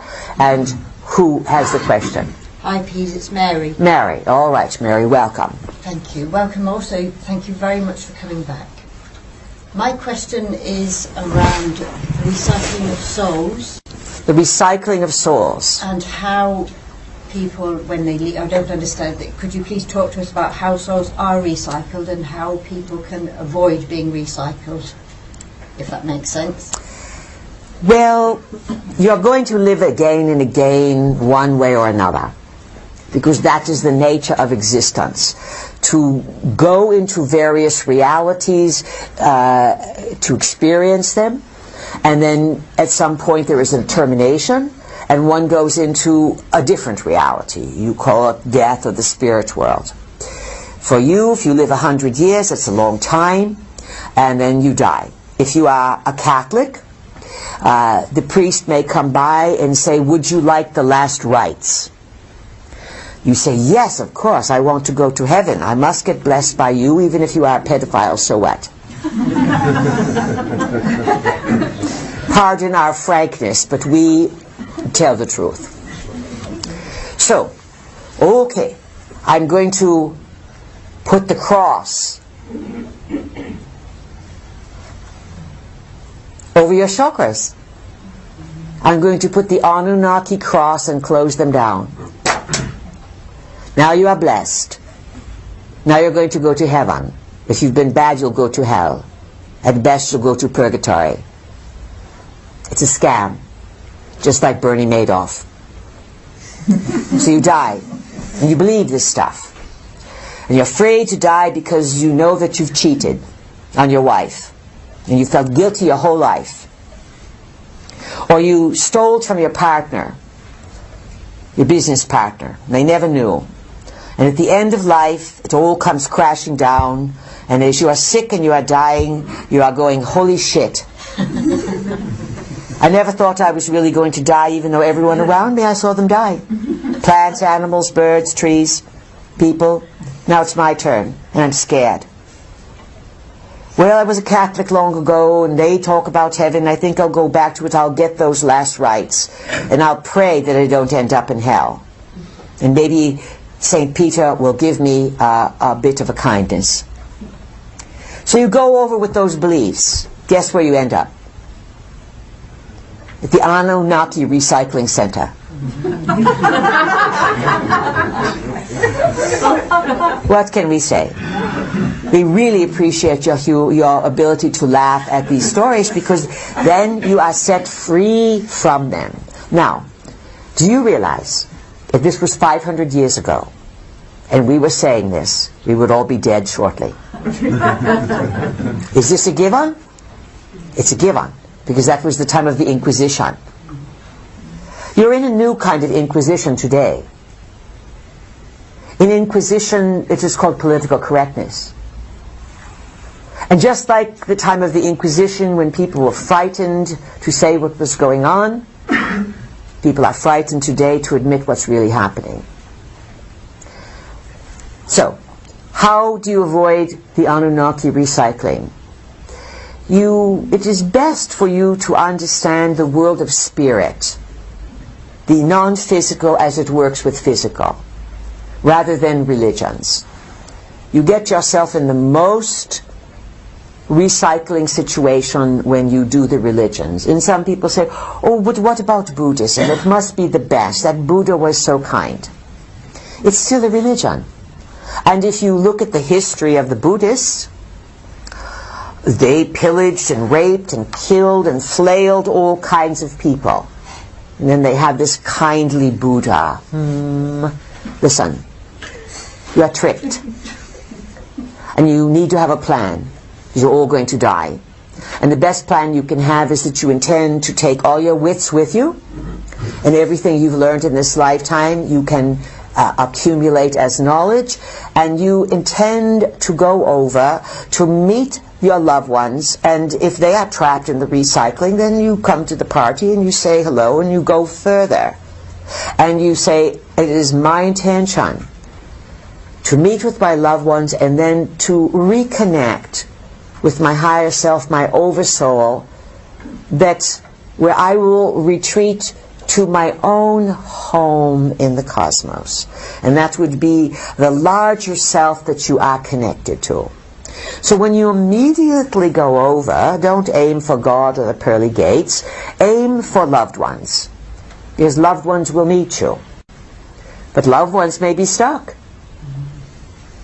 And then once you have your reception and your greeting with the loved ones, always carry your wits about you to go further and to call yourself to reunite with the highest source from where you have come from, where there is no manipulation, where there's only freedom, respect, and joy. So, does that help you, Mary? Yes, thank you very much. Good. Who has a question? Over here. No one. All right, over here. Hello, please. Who's this side again? Who is it? Pavel. Pavel. Loud and clear.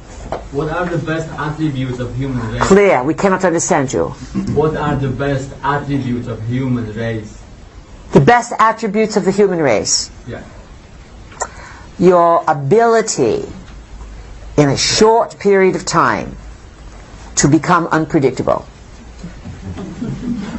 Yes, this is your supreme conundrum, gift, protection is that you can change your mind and you can turn around when others don't expect it. This is what makes you dangerous. This is what the Anunnaki are threatened by, your unpredictability. This is what we endear ourselves to you with, that yes, you can get crazy, but you can also go make big leaps in consciousness very quickly. It is what impresses many.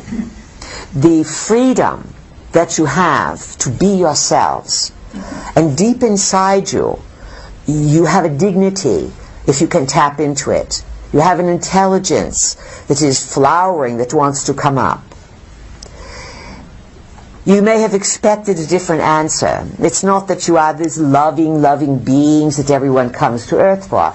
Love comes in so many different flavors and sizes and disguises and conditions and unconditions that everyone comes to Earth, certainly, to experience love, because love on Earth is different, is unique than it can be in other places. The other advantage that you have that allows you to be controlled on one level is that you live a short amount of time.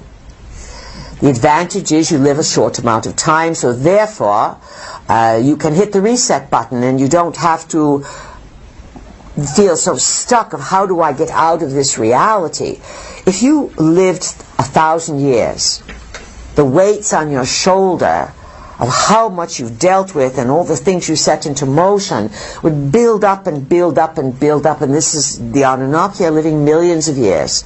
They are top heavy. They have created so much that they don't even understand, and they are losing their clarity. They are feeling desperate. That is why the desperate acts are happening on the planet. When a person becomes desperate, they are not a clear thinker. When you are not a clear thinker, you make big errors. And this is what you are watching. And things are a lot more screwed up than anyone wants to admit in terms of global control over the people. And you have this grace, this ability, if you would please apply it, if you would recognize it and embrace it, and get out of those so much technologies, you would give your body time to converse with you. And as one lady pointed out, she liked the idea of the inner net. You have capabilities that are remarkable. And there have been prophecies, things people suggested that it's possible for you to enter a golden age. Called golden ages of past. The gods walked among you, and you are coming to that time. Which gods will walk among you? Which species will there be? And will you have enough personal power to meet them? Or will you fall to your knees because you will be in awe of them? This is part of what is going to happen in the next year, 2 or 3, somewhere in this vicinity. Sometimes it is very difficult to predict exactly when something is going to occur. There are events along the time stream. We can see that you can be headed towards an event, and then the humans suddenly kick into gear. They decide that they are in charge. They don't even know they're doing this. They change the probs, they change the reality, and suddenly everything goes kapooey because you're unpredictable. And you've gotten yourself out of many conundrums without even knowing that your unpredictability kicks in and you change the course of what future you will be in. It's remarkable, as we have said. So when we say when will things occur, there may be probabilities or things lined up and it looks as if it's heading this way, and then things shift. This is why we say in the next number of years, more than likely, sooner, you are going to have economic problems. That would be perhaps this fall, next year.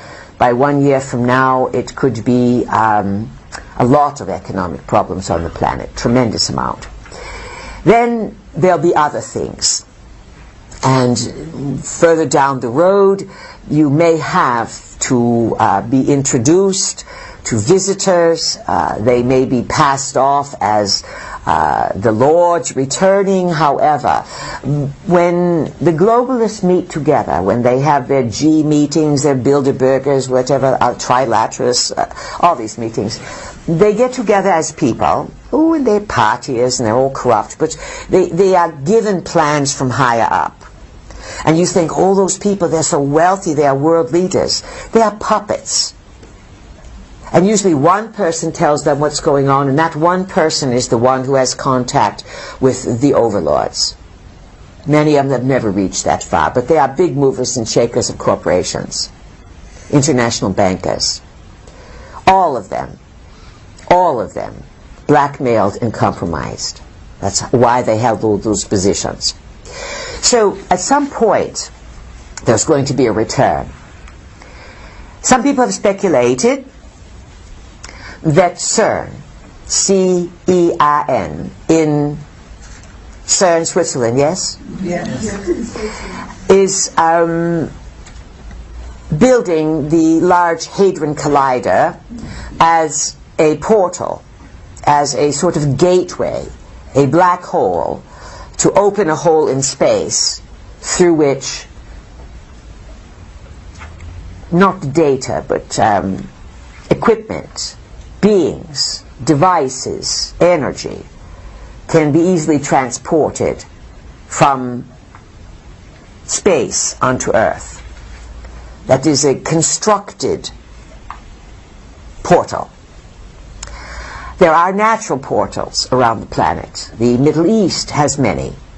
The Anunnaki built various portals. There's a place called Tiwanaku.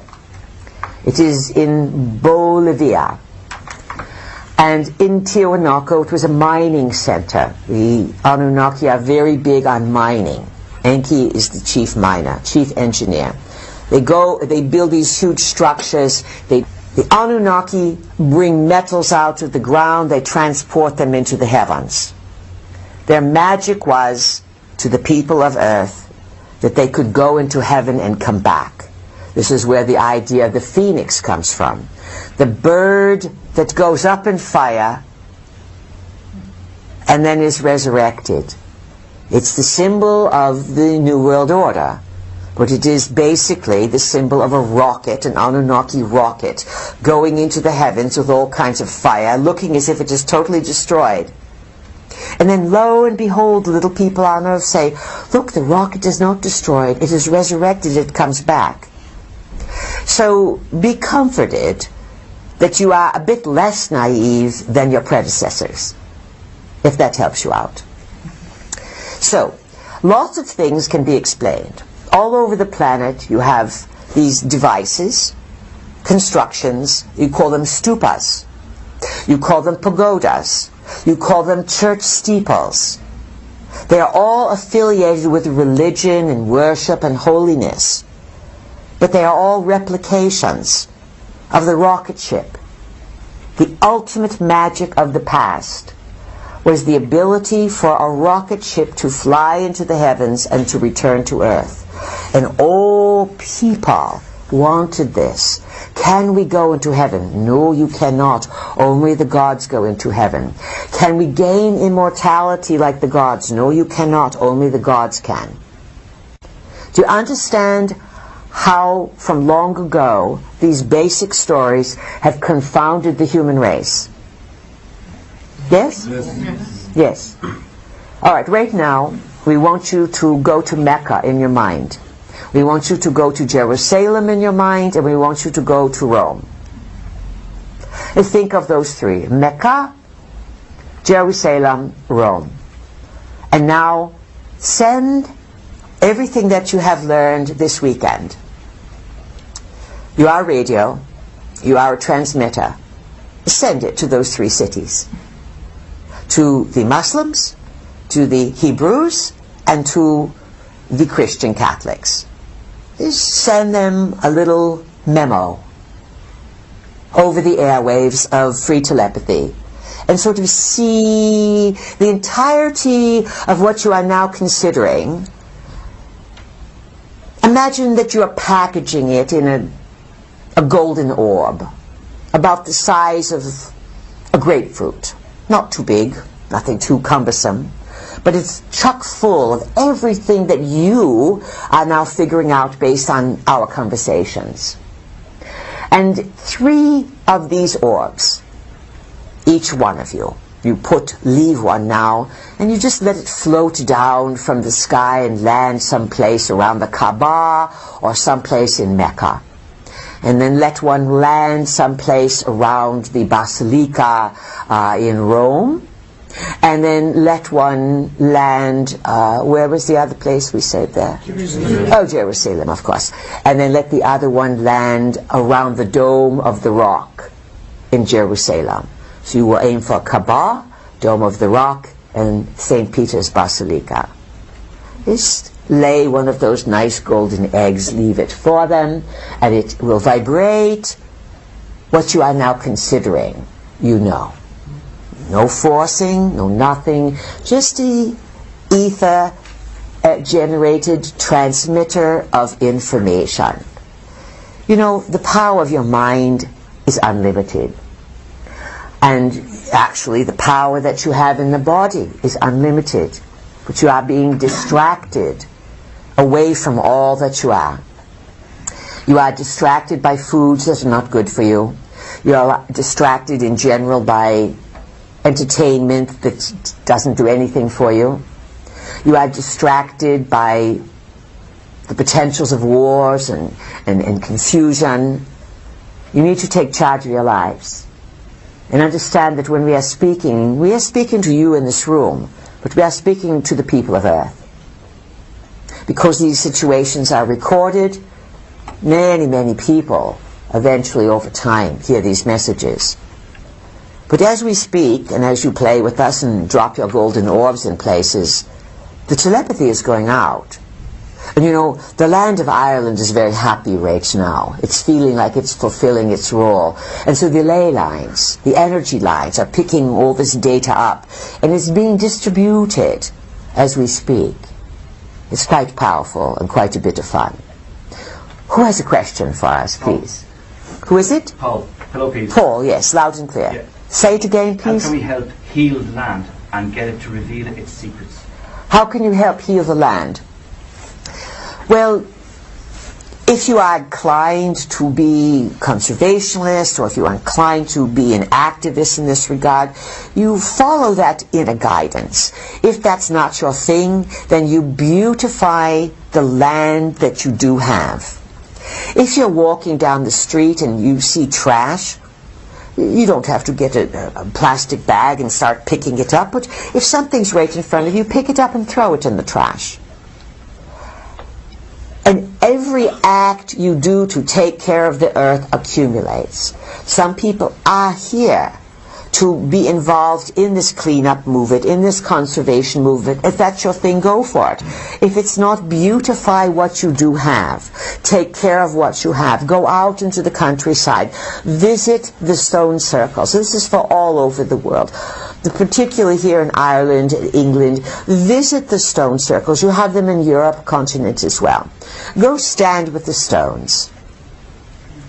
The stones, like the bones in your body, they carry information. They are part of the earth. They know who has consciousness and who does not. When you walk on the earth and you look down and pick up a piece of trash, the earth knows who likes it and who does not.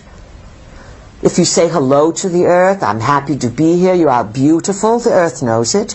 When you look out the window and you say, this is gorgeous, this is fantastic, look at this sunset, look at the beauty of this tree. Once you start admiring and offering gratitude, the earth responds. And this, how many people do this? How many people marvel at the beauty that you are privileged to live within? This must be restored. If it is not restored, it will be lost. Who else has a question this side of the room, please? Hi, please. My name is Falco. Falco, yes? I have a question because you once mentioned that you also, as the Pleiadians, played a part in the human experience. And how is your connection to the Anunnakis? What is our connection to the Anunnaki? The Anunnaki, just as they have come to your world to exploit, they have entered the Pleiades as well. So we have similar challenges to you, and because you have not dealt effectively with them, some of what you have been dealing with has eventually reached us in the Pleiades. Hence, we have gone back in time to reroute things. We have gone back to the source of the problem. And if in our early works we talk about coming from the future and coming into the nanosecond years, that would be 1987 through 2012, when from our point of view, that's where it all came down. That's where everything starts to cause problems. And in those nanosecond years, it is when the technology began to be put in everyone's hand. You know, long ago, when the Anunnaki came here, they had devices. And these devices were called Mies, or Mice. It's spelled M-E. And they fought. Even the higher realms of these Anunnakis, they fought over these Mies. These Mies were considered to be crystal structures, such as we are holding a crystal in our hands. But you know, the crystalline structure is also silica, and you have the entirety of the computer world and the wireless technology all based on crystalline silica structure. And the Anunnaki were very selfish with these. If one family member had the Mies, they had the power. They could establish anything. And they would attempt to steal these Mies from one another. And they knew if they had the Me, then they could go and set up their own civilization. So now that you have computers, you can sort of figure out they must have had some type of device that listed all of the instructions. Pull the tab, bend back the flaps, open it up. You know, you have instructions for everything. And so they too had instructions. And even amongst themselves, they fought over power. It's not as if the 12 higher gods of the Anunnaki said, oh, we're all equal. Oh, no, no. They were always pecking at, fighting at one another, and attempting to steal each other's power. Jealousy, competition, war. All of this is the negative side of the Anunnaki, and it appears in humankind greatly. So, today, what has happened is that a small version of their power objects are now in the hands of little children. And you have children 5 years old, in some situations, 7, 8, 10, with the exact same tool that their parents have. When you give children these little devices, it is like giving them a gun. They have no business handling these things. They have no business being able to put buttons and take photographs of themselves, pornographic photographs, and post them on the internet. This is the parent's ultimate nightmare. But worse, parents are so stupid. They give children power objects that they have no business having, even when the parents do not understand the power object that they're carrying around. And these power objects are small replicas of the power objects that the Anunnakis fought over. And so they sort of tricked you into having these power objects because they knew then that these objects would make chaos on the planet, which is exactly what they want. It's important to consider that. This side of the room, who has a question? Anne. Anne. Hello, please. Loud and clear quickly, we don't have much If time. the Anunnakis live for millions of years and die, where do they go to? If they live for millions of years and then they die, Yes. What happens after that? you go into the spirit world. You lose the vehicle, And then it's the same for all beings, and the world of non-physical reality then becomes sort of a place where consciousness exists.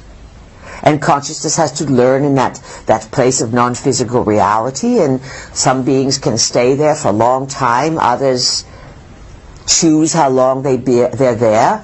The humans that are recycled get a little vista of it, but they don't go very far into it.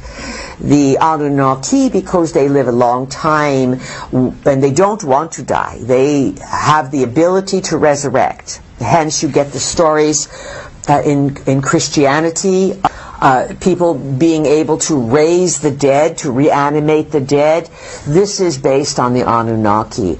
Sometimes when a member of the Anunnaki is deceased, they are able to bring them back. If they are not able to bring them back, sometimes immediately, sometimes they will hold on to the DNA of a deceased Anunnaki, only if they are hierarchy, and then they will reanimate them. They will take the DNA and regrow a version of themselves. So you understand the psychosis?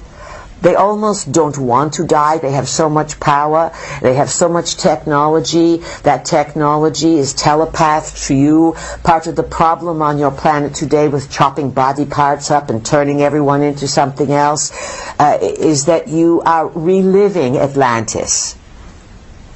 And Atlantis is really the Anunnaki experiment gone askew. And one could say that the flood of about 13,000 years ago destroyed that end of the Atlantean experiment, where it went over the top with misusing crystal energy, or the Mies, and too much fighting and nuking, and far too much genetic engineering for sexual pleasure. In other words, turning life forms into combinations of things that they are not, purely for the entertainment of those who wanted sexual pleasure. Entertainment. For example, if you look at some of the records in Babylon or Middle East, we believe it's called Ishtar's Gate. Ishtar is another name for Inanna, the great-granddaughter of Anu. And Anu loved his great-granddaughter. He had sex with her. She was a hot cookie. And he rewarded her with a high status by giving her a number and by giving her the Indus Valley, which eventually was part of India at one time. And hence you get this high sexual energy from India that was all Inanna. Now, nonetheless, Inanna ended up stealing the Mies and fighting, and so all of this becomes very, very complicated. So they don't want to die, Anne. And because they are very advanced and they figured out how to save each other, they can restore and resurrect. Hence, these stories come down to you that the dead will rise.